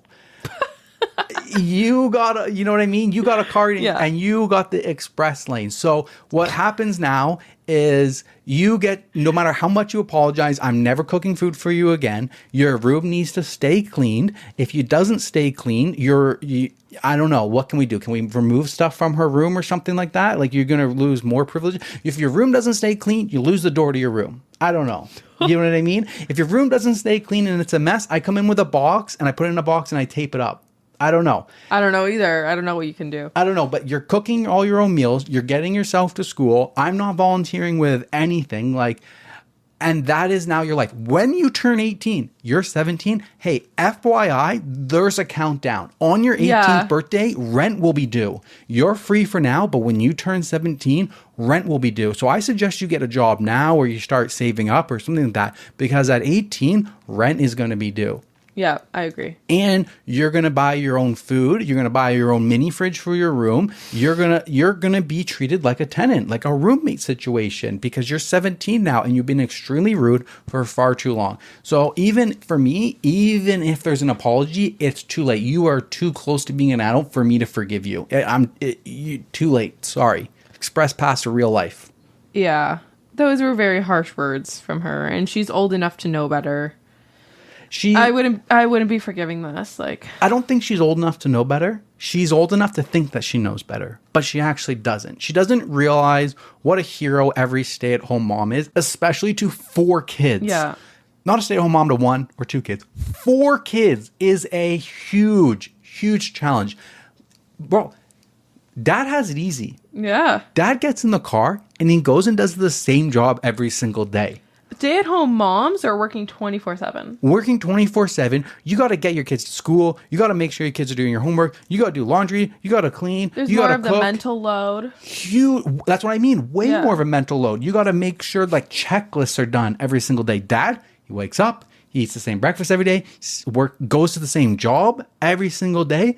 Every single year after year after year can say the same. Bro, her kids are going through different grades, different teachers, different PTA meetings, different sports, different activities. 4 kids. That's huge. This chick is Superwoman. And Dad's got it straight. Yeah. I like that perspective that you have. That was nice. Like, yeah, refreshing. Like if you're young and something's been filtering and you're watching the wrong side of TikTok, okay, and you come to me an apology, okay, we'll make some adjustments. You're going to get a little bit more of a reality kick, but we're going to tone it down. But you're 17, you're close to being out and being an adult. You're not getting a tone down. No matter how much you apologize, no matter how much you beg, there is no, maybe after a while, we can go to like, if you cook 5 nights of the week, I'll cook 2 nights of the week or something like that. Like maybe there could be an exchange there. I feel like time could probably heal this. With time. Yeah. But you need a rude awakening that you only have the privilege to think that you can go to college and do what you want because of the privilege that your parents have provided for you. Exactly. No, she definitely needs to learn a lesson. Like it needs to be at least months of lesson learning here, because otherwise, like, I fear she would just, I don't know, go back to that same mentality, judging her mother. Exactly. Judging stay-at-home moms in general. Like, and I would certainly be like, hey, FYI, when you turn 18, $300 a month is going to be rent due. Mm-hmm. When you turn 19, it's going to be $350. And every year you live here, your rent is going to increase. Something like that. Top comment, not the asshole. Sounds like you and your wife are setting necessary boundaries and teaching Sasha an important lesson about respect and independence. You're not being assholes. You're responding to her disrespectful behavior in a way that impacts her directly, which sometimes is the only way to make a clear point. It's essential for her to understand the value of the support she has, and maybe handling things on her own will help her appreciate what's been done for her so far. It's tough love, but sometimes that's necessary to foster maturity and respect. Fully agree. Small edit. To all asking if we asked her why, we did, several times. She claims that as she looks to her future, she realizes how sad it is that my wife has had this life and feels bad that she never had a good future. My wife consistently says she's not sad, and I think that makes our daughter angry. She made a choice. She wanted to be a mom. That's what she found happiness in. There's nothing wrong with that. You can't, like, just because someone else doesn't have the same mindset as you and aspirations as you does not make them any lesser than you. Yeah, exactly. Everybody has their own likes and dislikes. Everybody is their own person. Like, that's such a shitty reason. It makes me sad for her. I'm sad for you to think so short-sighted, so, what's it called? Narrow-minded. Yeah, exactly. OP responds to a lot of comments. So we'll leave the link down below if you want to get more of OP's opinions and his stuff. But the first comments that were coming through, he was replying to a lot of them. One of them that was saying, he was replying to something, he says, "We have already decided that she will have to show significant strides to get everything back. Even if she apologizes and begins to show change in her behavior, things won't go back to normal right away. It'll take a few months to re-earn said privileges of a stay-at-home mom. Great. And if she were to go back on them, then start this shit again, the clock would reset. It's going to take a lot for my wife to go back to how it was." Yes, perfect. That's exactly what we said. Another comment was, "I am considering taking away her college fund, but my wife is not ready for that step yet. We have some time to see if the behavior changes before it's a concern." How do you feel about a college fund? Say they already have money set up for a college fund. I feel like doing that can make like permanent damage to the relationship. But I feel like she has this mindset of like, oh, I'm going to be going to college. You're a stay-at-home mom. I'm going to be a career person. She has a easy privilege to career person because of the privilege that her parents are providing to her, knowing that she doesn't have to get OSAP loans or a bunch of loans to go to school. She has her college paid for, which is a huge privilege. Exactly. So how do you navigate that? You had your schooling paid for. I had to get all the loans to go to school for mine. So how do you navigate a shitty kid's behavior when it's like, I'm providing you with this privilege of going to college? What her whole attitude is, I'm going to college. I'm going to be a career woman. You gave that up, mom. Where it's like, we are literally paying for you to go do that. Yeah. I think at this point right now, with the information that we were given, I think it might be a little too premature to do that. To take away the fund. I agree. But if it lasts for months. Doesn't change. And gets worse even, like, yes, maybe reconsider that. Yeah, like how does it, like, you don't owe her a college fund. She can get loans to go to school if she wants to be this great career person. That's a difficult thing to navigate. That's crazy hard. Yeah. Yeah, that would be. Another comment says is, she has made a few targeted comments at my eldest, but they honestly don't speak too much. And we have always shut down the comments she makes to the eldest as well. So not only the 25-year-old wanted the stay-at-home mom life too, she also makes fun of her. She's probably on the wrong side of TikTok. Comment, we did try and talk to her and ask her where it all come from. She said that as she's looked to her own future, she realizes how sad it is my wife will never have it. The punishment exists because who is it fair if my wife continues to take this on the chin while our daughter benefits from her wife being the so-called loser? That's what I mean. The daughter is looking towards her future that both of her parents are providing to her. Exactly. That was only possible because you had a stay-at-home mom. If you didn't have a stay-at-home mom, your dad would have had to take care of you guys, and he wouldn't have a 6-figure job. He wouldn't have been able to pay for your college fund and raise even probably 4 kids. Like, you might not even be there. Or like you wouldn't even be going to college because you wouldn't have had a parent who was dedicated to you getting good grades, to you doing the extracurricular activities, to making sure you had a good school, because she was both of your parents were prioritizing having a career, or you wouldn't exist. Exactly. Yeah. She has a rude awakening coming to her. I kind of want to follow this comment. Or this person, I want an update in like 2 months. Let us know. Follow them. All right. Moving on. On to you. Am I the asshole for playing favorites with my grandkids and when confronted by my daughter-in-law, telling her that it is due to her? This post is about my son and Amy, my daughter-in-law. They have been married for about 10 years and have 2 kids. They are 10 and 6. At the beginning, I really tried to get along with her, but she made it difficult. She is not very sociable and always puts her own mom overseeing her husband's side of the family. This is really apparent with holidays and the kids. She always chooses to go to her mom's for holidays, even if I do it on an early day or a late day. If I offer to babysit, she always tells me she asked her mom, or she would get back to me.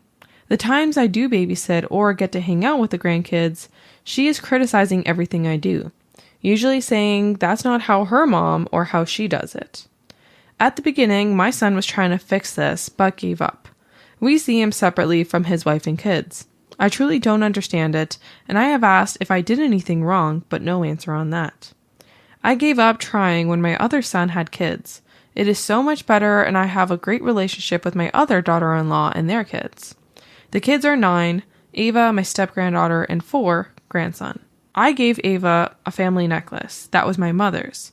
She loves it and has been wearing it everywhere, according to my son. That also includes school, which started this issue. My daughter-in-law called me up and asked why Ava got a family necklace, but her daughter, 10, didn't get one. I told her I just wanted to give it to Ava. She got angry and told me I was playing favorite, and that her daughter is older, so she should have gotten the necklace. I told her that yes, I am playing favorites, and it is due to her. I pointed out that I do not know her daughter because of her, that her kids will not be getting any of my family stuff because of her. This was a huge argument, and she called me a jerk and wanted me to give her kid a necklace. I am doubting myself on this. Am I the asshole? Not the asshole. Nope. I don't think so. I mean... I don't think so either. You're... This is hits home a little bit. Sorry? This is hitting home a little bit with a recent problem that we've had, but... What recent problem? With the property. Oh, yes. Yeah. Yes, I forgot about that. Apparently, we are being favorited. Yeah. But I can, see in this where, there is favoritism, but like, it is due to you. Like, you always want your mom to watch her. You don't want me to watch. You don't want babysit. I don't know I don't know your daughter. I don't know that grandkid. Yeah. I have a close relationship to the other one. I'm going to give things to the person I have a close relationship to. And I don't know nobody else fucking nothing just because they're related to me and because they're the oldest. That attitude of asking that question just shows you what kind of person that daughter-in-law is. Mm-hmm. Exactly. Yeah, and OP flat out said it. Like, I don't know you. I don't know my granddaughter or grandkid. I think the only, like, I'm playing devil's advocate here. Like, the only thing that, like, might be an issue is just that the kids might see them, since they're, like, they go to the same school and they talk amongst themselves. They may, like... the one that didn't get the necklace, like, may feel unwanted, feel undeserved, and that's not their fault. No. Like, but it's not grandma's fault for wanting to get, or grandpa, whatever. I know. Sure. I don't know if OP is a girl or guy. It's also not their fault for wanting to give a necklace to the one that they're close with. No, I agree. They don't know everybody equalness. Yeah, it's true. It's just, as a kid, as a 10-year-old or 6-year-old, I don't know, it's... like, I can see that being like, oh, grandpa doesn't love me, or grandma doesn't love me, you know? That would be tough to see that your cousin got something. It's okay, she's got other grandparents. Yeah. Why didn't those grandparents give her a necklace? Yeah. Why didn't you get your mom to give your kid a necklace? Because your mom did everything for you. Yeah, it just sucks that the kids have to suffer because of their mom. And shame on the son, too. He leaves his wife and kids at home to go visit his parents. Yeah, that's a little weird. That's weird as fuck. Like, why would you want to have that kind of relationship where you can't even, like, go over to, like... Unless there's more information that's being left out here, like they have a bad relationship or something, like something's happened in the past, like... Maybe. I don't... Like, unless that's the case, I don't see how OP could be the asshole in this situation. Maybe this was one of the grandparents that told their son that they think the daughter-in-law is good enough for him. Keep bringing Gilmore Girls into this. Yeah. Top comment. Not the asshole. What does she want you to do? Sue for grandparent visitation rights? Oh, wait. She wants to keep her kids away from you, but have you give them stuff. Yeah, pass. I'd maybe talk to your son and say that you find it hurtful when his wife keeps the grandkids from you, but also demands gifts. For the daughter-in-law, I'd just ignore the greedy bits and respond to each gift grab with something like, well, it certainly would be nice to see the kids more. Do let me know when they're free to visit. Yeah, that's solid. Just play it off smooth, like, oh, well, maybe I would have something that matched with them. I'd just love to get to know them more. If they visited more often, maybe they would see something that they like. Mm-hmm. Kill them with kindness. Kill them with motherfucking kindness! Holy shit. Jeez. I feel like I could kind of relate to this a little bit because I feel like maybe I was spoiled by my grandparents all the time. Yeah. My grandma bought me a Game Boy. Nobody else got a Game Boy. I wonder if anybody complained about that. I feel like your dad does too. You think my dad spoils me? What? Your dad got you a Switch. A Switch one year. Yeah. I'm like, I don't know. I just didn't see him get anything for your sister. I think he's gotten them stuff. Oh, okay. And he got me that GoPro that one year too. Yeah, he gets you really expensive gifts. No. Sometimes he'll go years with like, here's some socks wrapped in newspaper or something. And then he's like, I'm not sure what I should get you. The cookie jar? The cookie jar? I kind of like Batman cookie jar. Really fucking random. We don't have like cookies in the house, but he will sometimes go to these old shops and he'll see something cool and he got me like a Batman cookie jar. I love Batman, so I'm like, I'm not opposed to this, but what the hell am I doing with a cookie jar? I use it as my piggy bank. I drop my change in there. Yep. But I was the youngest grandkid, so I wonder if my grandparents spoiled me. And I wonder if my dad ever got backlash. Every time we go to family Thanksgiving or whatever, your family is constantly talking about how You were the favorite. I was the favorite. Your sister's always talking about it. I got spoiled. So I wonder if my dad got any backlash at those times. Yeah. Interesting. Okay. Moving on? Yep. Okay. To you. Am I the asshole for suing my cousin for $6,000 to pay for my hearing aids after he threw me in the pool? My family is all on my cousin's side for this issue, so I wanted some outside judgment. My cousin, 25 male, has always been the golden child of our generation. He's funny, good-looking, and outgoing, not to mention a boy amongst girls. He's always loved to mess around and play pranks. For the record, I really dislike this cousin. I think he's irresponsible, childish, and just flat out annoying. I have had hearing problems for years, and recently I got myself a pair of hearing aids that cost $6,000. So recently, at my grandmother's birthday party, we were all eating and drinking on the back porch. My grandmother has a pool, and my cousin decided that he was going to throw me into the pool because it would be funny to ruin my hair that I just got done that day. I repeatedly told him to stop and put me down in a very serious, not playful at all tone. Well, he went ahead and threw me in the pool, and my hearing aids were ruined. Afterwards, when I told him what happened, he basically said, "Whoops, didn't know you had hearing aids now." And when I told him the cost of them, that he would have to replace them, he freaked out and said no way. My family didn't want me to make him pay for them because I significantly out-earned him and everyone else in the family. He was in college at the time, barely making ends meet at a call center job. His girlfriend and him have a baby, and they live in a one-bedroom apartment. He refused to pay, so I took him to court, and won. He refused to make the payments after, so I went back to court, and now his wages are being garnished for the maximum amount, which is 20% of his total wages. It pushed him over the edge of what he could afford, so he's had to work extra and drop out of college to be able to pay their rent. My family is absolutely fuming at me. I think he made one bad choice after another, and he has never given a sincere apology during the whole ordeal. Had he given me a real apology after the incident and asked me if he could wait till he finishes school to pay me back, then I would have been fine with it.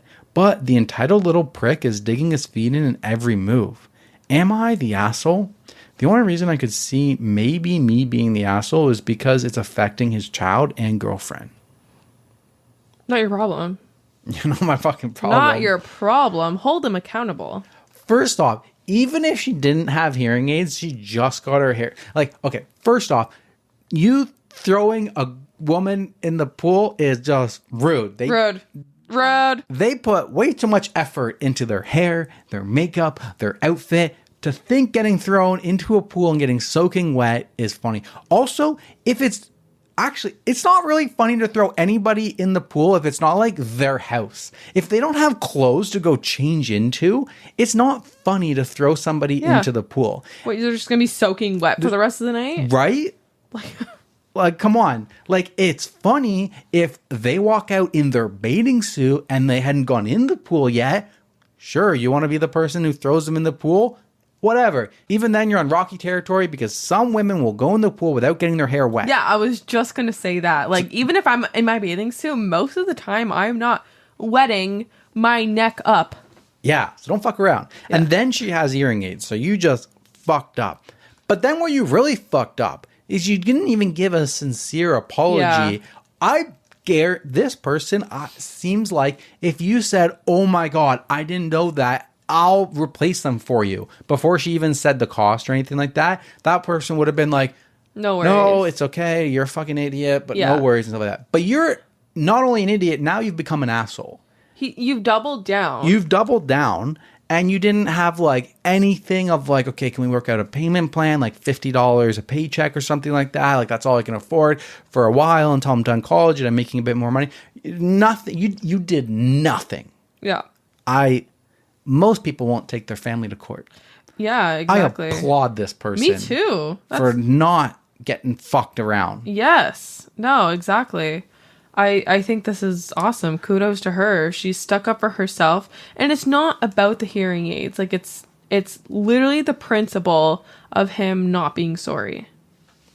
I feel like this maybe also could have fit in the sometimes it's okay to be the asshole, because maybe OP is kind of an asshole. No, not at all. You know he's broke. You know he has a kid. Too bad. And you're taking his money. Consequences. I do agree with that, but I'm just wondering if there's an argument to be said that if you didn't need the money, are you being an asshole by taking it? He should have swallowed his pride then. If he couldn't afford it, right? He should have swallowed his pride and asked for a payment plan.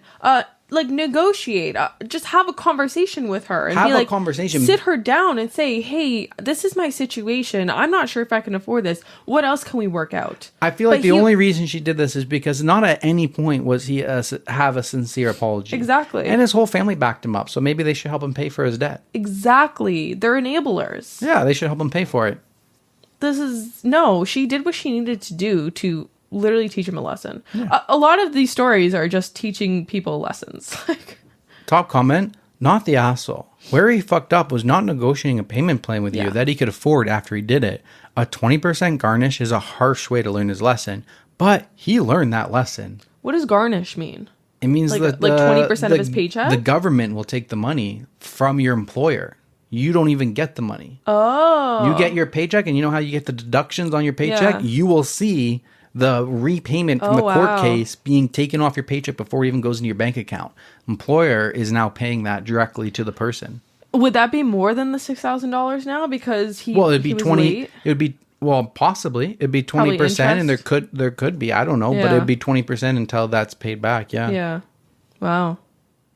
Tough luck, buddy. Next comment. Yep, and he can go back to court and request a lower percentage if it's really hurting him. That he hasn't done so just shows me he'd rather play victim and try to make her look bad. The court would listen to, I'm in school, I have a wife, I have kids, and likely adjust that percentage until after graduation. There you go. Yeah. He has too big of fragile... And outside of the hearing age, doesn't everybody have a $2,000 phone in their pocket? Okay, that sounds a little privileged, but who doesn't have a smartphone in their pocket? Maybe not everybody has an iPhone 13 Pro with extra storage. So maybe they have a $400 to $600 Samsung. Doesn't everybody have a $100 at least to $2,000 iPhone in their pocket? Although iPhones are now waterproof, but they weren't always. People have valuables in their pocket. Yeah. What if they just have $500 worth of cash? Although we're Canadian, so our cash doesn't get affected by water. But if you're American, your cash could get wet and could rip or tear something. Disintegrate. Don't people have valuables in their pockets? Yeah. AirPod Pros, iPhones, just stuff. We're gonna assume so because they were around a pool. So. Priceless photos in their wallet. Exactly. Yeah, just don't do this. I threw my dad in the pool that one time. Yeah, you did. I did. You're such a hypocrite this episode. I am. Did I make sure his pockets were empty? Probably not. I don't think I was worried about his phone because phones are waterproof or whatever. But I did throw my dad in the pool party last year. At his 60th birthday. Yeah, his 60th birthday last year. I will say it was his house. So he had clothes he could go change into. Yeah. I'm maybe a hypocrite. You're a hypocrite. I knew my target though. Yeah, you did it not maliciously. You did it as a joke, as a funny. This guy didn't. Maybe he did it maliciously, but he thinks he's funny. But also, if my dad had something expensive, I would have said sorry and offered to fucking pay for it. Yeah, the issue of this story isn't really the initial push in the pool. It's what came after that, and not taking accountability for your actions. Yeah. All right. On to you. Friend was not allowed to board the flight. The rest of us still went on the vacation. Now she wants us to pay her back. Am I the asshole if I don't pay her? Throw away and change some details. I don't think anyone involved is on Reddit, but I'm paranoid, lol. Me and 3 friends planned a vacation to Hawaii. We booked the flight, hotel, and car together for a discount, and then split the cost 4 ways. So we each paid roughly $800. We also booked a couple things to do there, totaling around $250. The day of the flight, we all arrive at the airport and start going through TSA. One of my friends, I'll call her Sarah, got stopped because she had a weed pen in her bag. She says she forgot it was in there and didn't intentionally bring it, but it doesn't really matter either way. TSA ended up calling airport PD, and Sarah was not allowed to board the flight. Weed is not legal in our state.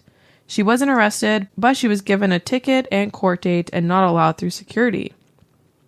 Obviously, the rest of us still got on the plane because we're looking forward to our vacation. Now we're back, and Sarah's mad at all of us for going and wants us to pay her back for her portion of things since she couldn't go. But I don't feel like we should have to. It's not our fault she wasn't allowed to fly, and I didn't budget for paying her half as well. She's also mad because the airport is 1 hour from our home city, and we didn't give her the keys to the car, so she had to pay for an Uber home. We didn't say she couldn't have the keys, it's just that no one thought to give her the keys to Matt's car when it all went down. One of my friends says we should pay her to keep the peace, but I don't think we should have to. Matt also thinks we shouldn't have to pay her. If we split her costs, it will be around $350 extra each. I could technically afford it, but I'm working on paying off my credit card, and that's about the same amount I put towards the credit card each month. So it will put me a month behind on my plan to pay off my credit card. I was a little irresponsible in my early 20s. Am I the asshole if I refuse to pay her back? And even if I'm not the asshole, should I just do it anyways to keep the peace? No, you're not the asshole. She fucked herself out of her own vacation. Do you want to do it to keep the peace? That's a personal question for you. Do you value her friendship? Are you keeping the peace so that she's not mad at you? Do you value her that much? Because I wouldn't. And I feel like the keep the peace thing should be in her, Sarah, is that the friend's court? Because if it was my fuck up, there is no chance that I would be going to my friends and being like, hey, you guys need to pay me back my half. Yeah. Because I didn't get to go. That's you fucking up your relationship with your friends there. Yeah, and I was going to say, even if you pay her to keep the peace, do you really want that friendship? Yeah. I put this one in this category because even though it wasn't like an intentional fuck up, it's still consequences of your own actions. Like, yeah. It's still like going to the airport with forgetting your passport. Yeah, like this is real life. Like, you have to be responsible. If you're going on vacation, like, you got to be responsible. And yes, accidents happen. That's like, but those accidents aren't other people's responsibility. Exactly. You can't expect people to pay for your fuck ups. Yeah, it's not like they kicked you out of the trip. You took yourself out. Exactly. Top comment, info. Why didn't she get a later flight once everything was cleared up? OP replies, I don't travel often, so I don't know how it works, but I assume she would have had to pay for another flight and wouldn't have wanted to do that. She was also pretty pissed off at that point. We all received some angry texts when our plane landed, so that could have contributed to her not even trying. I will say I don't think she's actually mad at us. I think she's mad at herself and taking it out on us, which is not great, but it is out of character for her. I think the whole thing is just really frustrating for her, so we're giving her grace there. Like, yes, I don't think the friendship is over. I just feel like you got to take accountability for yourself. Yeah. Like, I don't know. Like, you can't expect people to just pick up after your mistakes. I don't know. Pick up after yourself. You screwed the pooch. You fucked up. Exactly. All right. Moving on. I have 2 left. Okay. But I'm only reading one of them. Okay. Well, the leftover one's going to go into our Patreon episode. Yes, as they do. If you guys don't know, we have a bonus episodes weekly on Patreon. Thank you, everybody, for your support. We've had so many people come on to Patreon, so we just appreciate all of your support. But we do those bonus weekly episodes, and some of the stories that we don't have enough time to read, because if you guys check your clock, like we're coming in on 2 hours here. My butt is sore. I need to get out of this chair. So we're going to carry on to Patreon. So I'm going to tell you the titles, and you can decide which one that I read now. Okay. First one, am I the asshole for telling my mother-in-law that she can no longer babysit after she disregarded my son's dietary restrictions and caused him severe stomach pain? Or, am I the asshole for giving my ex-girlfriend her ticket for Taylor Swift but canceling everything else? That one. Yeah, I should do that one. Do it now. Okay. So we'll continue on with that one. I am working overseas right now, and I managed to get Taylor Swift tickets for Singapore. Congrats. The concert is coming Saturday. I plan to fly my girlfriend over for a little vacation. It's a long way from Connecticut, so she's going to be staying for 10 days. I was clear, and I told her that we could have 2 weekends together as well as the evenings, but I still have to work during the daytime. Last week, she called me and said that she was not okay with us being long distance, and that after the concert, we were over. I asked for clarification. She said she would come for the 10 days and we could, quote, have fun, but that our relationship was over. I can have fun without paying for it. So I transferred her the 1 ticket and I canceled everything else. She called me to scream at me for canceling the flights and hotel. I told her that I wasn't going to discuss it and hung up on her, and I blocked her on everything. I am hearing from people back home that she has lost her shit. She has been bragging about getting to see Taylor Swift and the vacation.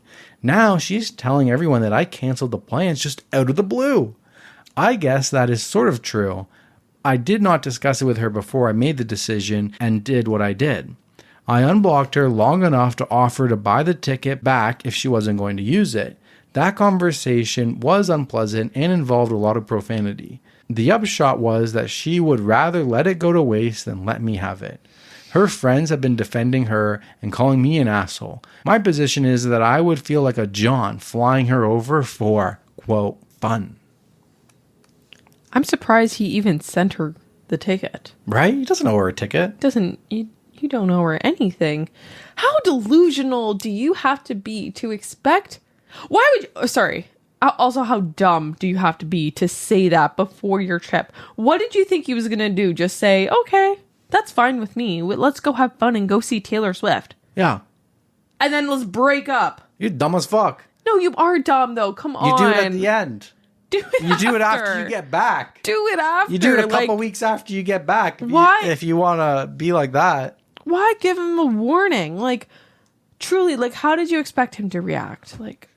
You think he's gonna put all of his money into you, invest in your relationship? For what? No relationship? For no relationship? Just to have it end? Like, fuck off. Top comment. Not the asshole. But why did you give her the ticket when you paid for it? You should have kept it and taken someone else. Yeah. She was just using you as a sugar guardian. Hopefully you find someone that you deserve soon. And then OP replies and says, it was a gift. I know it's stupid, but I promised her that ticket. It's very nice of him. Couldn't be me. Couldn't be you? No. I'm a petty bitch. Oh, there's an update. Ooh. Give me the juice. My ex sold me back her ticket at face value. She couldn't find anyone interested in paying for her flight and hotel over.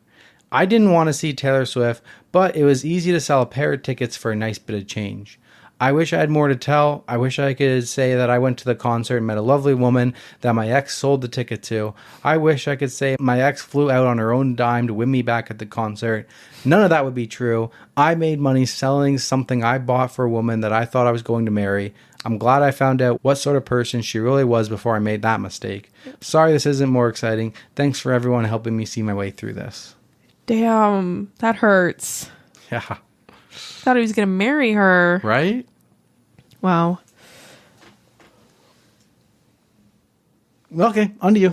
Okay. I can't wait to see Taylor Swift again. Taylor Swift again! It's like 2 months, guys. Less than 2 months. So we saw Taylor Swift in Italy, if you're new. Yes. And then Teresa has Taylor Swift concerts for November for Toronto. Yes. Originally, when Teresa bought the Taylor Swift tickets in Italy, Taylor Swift hadn't announced the Toronto dates. Yes. And then, obviously, she has to get the Toronto dates once. Obviously. Technically, I got them for her. Technically, you did not. You actually did not do shit. Email. Yes. It was your email. You used my email. Did you actually survive the Great War? No, but I got selected. No. I actually signed up with your email. And then I proceeded to go on Ticketmaster at whatever the fuck time, and I sat in that queue, and I secured the tickets. It was me. But I got selected. Your email didn't get selected for pre-sale. I got selected for pre-sale. That's what having a great relationship cookie? You want a cookie? Do you want a medal? Yeah. I want a cookie. Yeah. And what'd you do? But I had this idea. I'm like, why don't, because we live a breath's walk distance from the concert. What'd you say? A breath's walk. You said a breast. No. A breast walk. Because we live so close to the concert in Toronto here, right beside the Rogers Centre, I was like, why don't we go on all the nights that you don't have tickets for? Yes. And see if we can pick up some scalper tickets for like $50 after the concert's already started. That is way wishful thinking. Well, after the concert's already started, maybe they'll just be giving them away because they're like, well, if I don't get somebody in there now, I'm going to lose all my money. I need the Swifties to back me up here and tell Denver how unlikely that is going to happen. Please. Okay, but if the concert is started and the guy is like, I got tickets, and you're like, I'll give you $50 each, $100. Do you think he's going to say no, waiting for somebody else to come along? First of all, when the concert started? There won't be extra tickets. There will be. No, there won't be. People will be going to buy tickets from scalpers. Well, you know what we can do? There was 300,000 people that signed up for the code. What if we just stand outside the stadium? We'll hear it. Vibrating through. I will do that. We'll take a blanket. We'll go over there. That's so sweet. Yeah, let's do it. It won't be, the stadium will be closed, but. Why don't you just try and get one of those hotel rooms that's inside the Rogers Centre? Again, do you think that those are available? Like, please. Have you checked? You are so delusional. Babe, Airbnbs, hotels are going for thousands a night. Let's rent out our place on Airbnb. No. We'll go live with your parents for the weekend. No. My parents? No. We're going to go walk to Rogers Centre and try to get in. At least this time I don't have to go to the concert, guys. Teresa's taking her mom. Why? You had such a good time. Teresa's taking her mom and sister this time. But you had such a good time, didn't you? Oh, yes. Great time. Suffering in the boiling hot heat with the sun coming right into my eyes, with the fans on and just recording Teresa the whole time. No, I mean, it was all right. I did have fun. I thought you did. I had a nervous panic attack when you guys were all jumping up and down. I felt the floor shaking. I thought the whole stadium was going to collapse. But, oh, yeah. You did. But I was fine. We survived. It was fine. We did survive. Everything's fine. Tell us not. Okay. All right. What do you got for me? I have 3 left, but I think one of them I'm going to move to another category, so I'm not even going to say that title. So I'm going to let you choose out of 2. Okay. Am I the asshole for refusing to share my lottery winnings after my family abandoned me? Am I the asshole for telling my sister's boyfriend to get out after he refused to eat the meal I cooked? Lottery one. Give me the lottery one. Okay. So I recently won a massive lottery jackpot, over 1.5 million. It was life-changing, and I'm still in shock. After years of working multiple jobs and facing financial struggles, this felt like a dream come true. Here's where the drama kicks in. My family has a history of being unsupportive. Growing up, I was always the black sheep. My parents favored my older brother, who constantly made bad choices, but still got all their attention and financial support. I have dealt with emotional neglect for years, and when I finally moved out and started making my own way, they didn't exactly celebrate my independence. When I won the lottery, I decided to keep it quiet for a few weeks, while I figured out what to do. But eventually, I told my parents. Their reaction? Pure shock turned into anger. They immediately started demanding that I pay off their debts and fund my brother's new business venture, which I know will fail because he's done it multiple times before. I told them that I'm not obligated to share my winnings, especially after the way they treated me throughout my life. My parents called me selfish and said I'm becoming a money-hungry monster. My brother even threatened to cut me out of my family if I didn't help them. Now I'm torn. I want to enjoy my newfound freedom and security, but I feel guilty for not wanting to help them out after everything. I've also thought about donating to charity or investing in my future instead of funding their poor choices. Am I the asshole? No. Guys, listen, if you have a shit family, don't ever tell them that you won the lottery. Take it, bank it, put it into investments, quietly quit your job, don't tell anybody. And when they ask you, you just say, oh, yeah, I got a new job, I made some investments, I retired. You just keep it really on the down low. So what, you wouldn't tell your dad? You wouldn't tell your sisters if you won the lottery? No, but I'd be telling them when I gave them money. He doesn't want to give them money. Okay. They wouldn't need to ask. First off, my family would not ask me for money. Yeah. And then my way of telling them would be like, here's a briefcase. Yeah. Like, I actually went to the bank and I got a briefcase of $100,000. Yeah. And here you go. First off, if I won the lottery, my dad would get a brand new truck. I would buy him a truck and a dirt bike. I'd buy Caitlin a motorcycle. Kat. I'd buy Kat. They know her as Kat. Catherine. I'd buy Kat a Ducati and the Tesla with the full self-driving feature. Because Kat really wants a car that drives itself. And Teslas will be the first one there with the software update when they fully figure that stuff out. Mm-hmm. And Madison... a plane. No, what the fuck is she going to do with it? She doesn't have a runway. I'd just buy Madison a Mercedes. She likes Mercedes. Sure. Sounds good. Does that mean I have to get Chris and Dennis something? And Liz? Or can I just stop there? I feel like blood is... we probably have to stop there because then we got to get your sister and parents. They got to share. We win the lottery. They will share. What are you doing with it? Are we telling your family or are we only telling my family? Yeah, of course. No, I would of course tell my family. Are we buying your family I wouldn't be able to hide that. I would take all of our family people on vacation. Yeah. Big old resort, 50 people or 20-something people. Yeah. What would you buy, Anj? Not a car. She just got a car. I don't know what I would buy them. It's a Hyundai. I would probably just give them cash. I'd buy your mom a BMW. My mom... Or she doesn't want a BMW. Maybe Mercedes then. Okay. This kind of reminded me a little bit about like this TikTok that I just saw about, and I think I showed you it. I don't even know if it's relative to the story, but what she was saying, or I don't know if Opie is a girl or a guy, when they were saying like they have been unsupportive of me, like growing up I was always the black sheep, blah blah blah. It reminded me of that TikTok that I saw that was like, it started off like you're posting content. You are cringe. At first you're cringe. Yes, at first you're cringe. Then you're crazy. And then you start looking like you're traveling and you're successful with what you're doing. And now people are starting to ask you questions and how you got there. Oh my God, you're so lucky. Right? How'd you do it? How'd you do it? Give me your tips.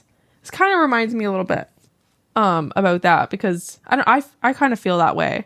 I feel like when we first told people like about our podcast, about the podcast, it was like, oh, like this was just another one of those things that we started because you've done a lot. We've had our Denver and Teresa, that video. This one, at first you're cringe, then you're crazy, then you're lucky, and then they ask you how you did it. Yeah, that's exactly it. Yeah, I kind of feel not that anyone was like unsupportive, but I don't know. I just feel like people did kind of think we were a little bit crazy, right? No, crazy belief. for doing this. Yeah, like I mean, I didn't really believe it. I was gonna say you were with them. You're halfway there. Like I'm standing over the line. I could go either way. But it is kind of crazy now. Like people are like, they see Denver and he doesn't have to work anymore because of you guys and like listening, supporting us. And like this podcast has like really taken a turn. Like it really has changed our lives. So I still work. I do the editing. I just built us a website. I got to deal with sponsors. I have to curate these stories. Got to find the good ones. And then I also been playing a lot of Call of Duty this week. I think I've got like 25 Warzone wins this week. It's been great. Got like 5 Warzone wins yesterday. Leveling up my Call of Duty skills. You're living my dream life. Teresa just can't wait to join me.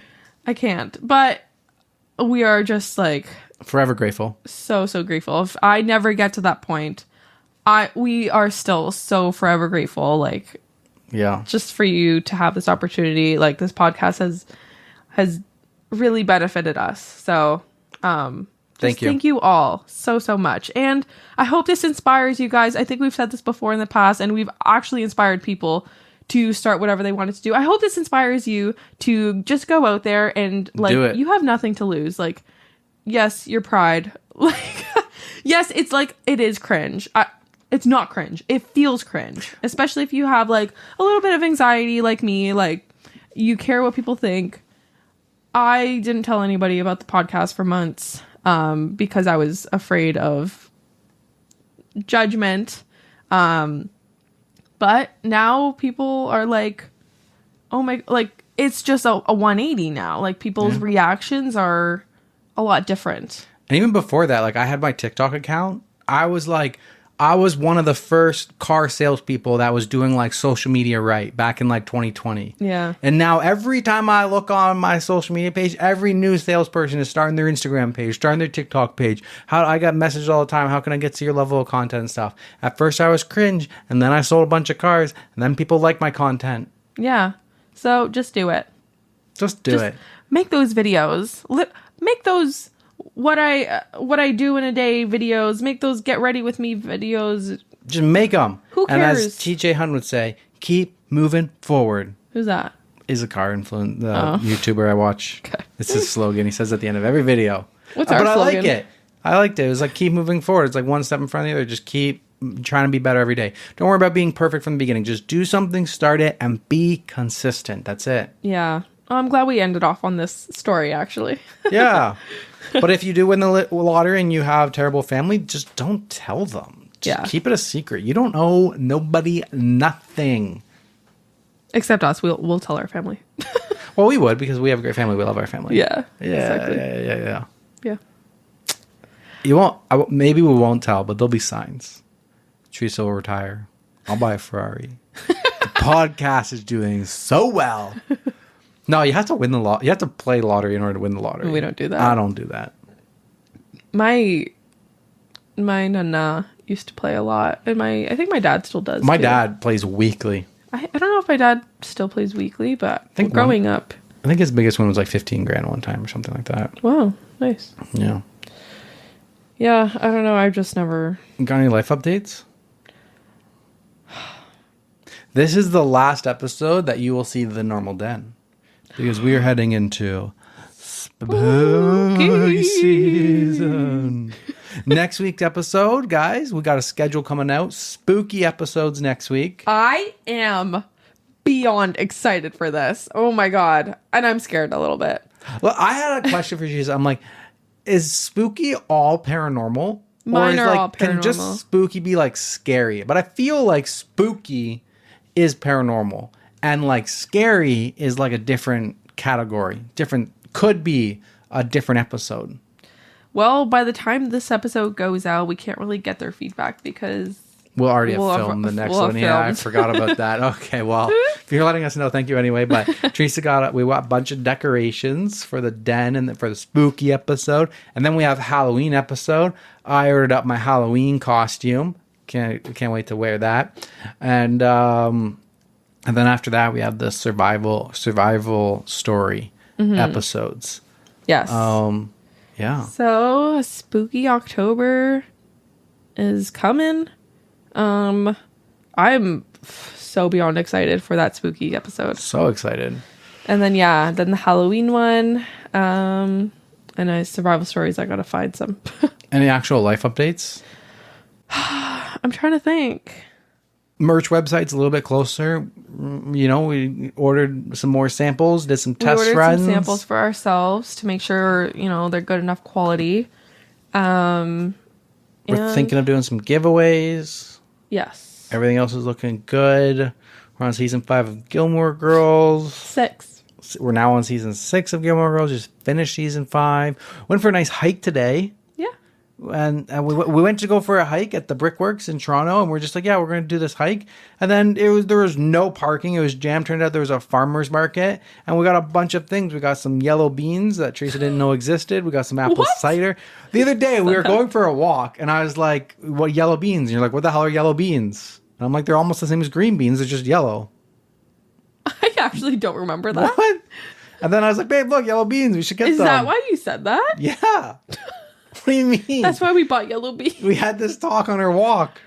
I don't remember.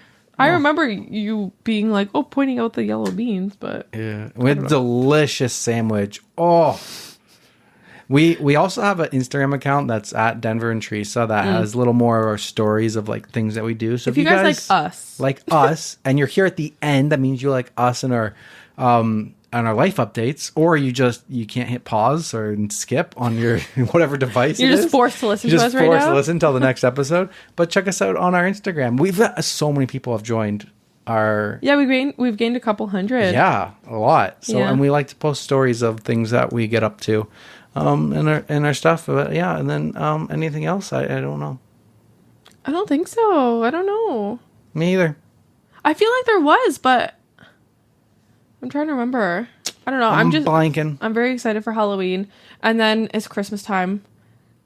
Literally, right around the corner. Right around the corner, guys. I thrive. I thrive this time of year. The Burr months. The Burr months are. It's my time to shine. Yes. I think I'm a little bit obsessive though. Like a little bit. No, I get too excited. I get too excited. I see a Christmas TikTok and I literally have to scroll past because I will just let myself get, I don't know, enveloped into the Christmas world already. And I think it's a little bit too early for that. And I need to relax. Chill. Is anybody else like that? I feel like there has to be people like me. There's a lot. Christmas wouldn't exist without people like you. Yeah. It would. Christmas exists because people get excited for it. No. Yeah. No. If nobody got excited for Christmas, then we wouldn't keep having Christmas. I don't think so. Like, what about Easter? I don't feel like people get excited for Easter typically. Obviously, some people got excited for Easter at some point because they made it a thing. Okay. What do you mean? All right. Anything else? Sorry, these life updates are a little bit boring. We put out that survey, and like 95% of you said that you guys like our life updates. So they also said that they like it when I drink, when I get loose lips, and that was a little shocking. Statistically said that they like it when we have guests. We've had some negative comments about you drinking. But what I like to say is the people that have positive comments, they just don't comment at all. So most likely, statistically speaking, the comments are statistically going to be bad comments because it's the angry people who make the bad comments. People who are having great times and stuff like that, they just keep on, they come back, they don't comment, they just don't listen. So bad word of mouth travels faster than good word of mouth. So statistically speaking, the comments are most likely to be bad. Sure. If you guys want to help us change that statistic, feel free to drop a comment down below about how much you love us and how amazing Teresa is. And smash the like button on YouTube and subscribe and drop a comment and just do all of those things. Thank you guys so much.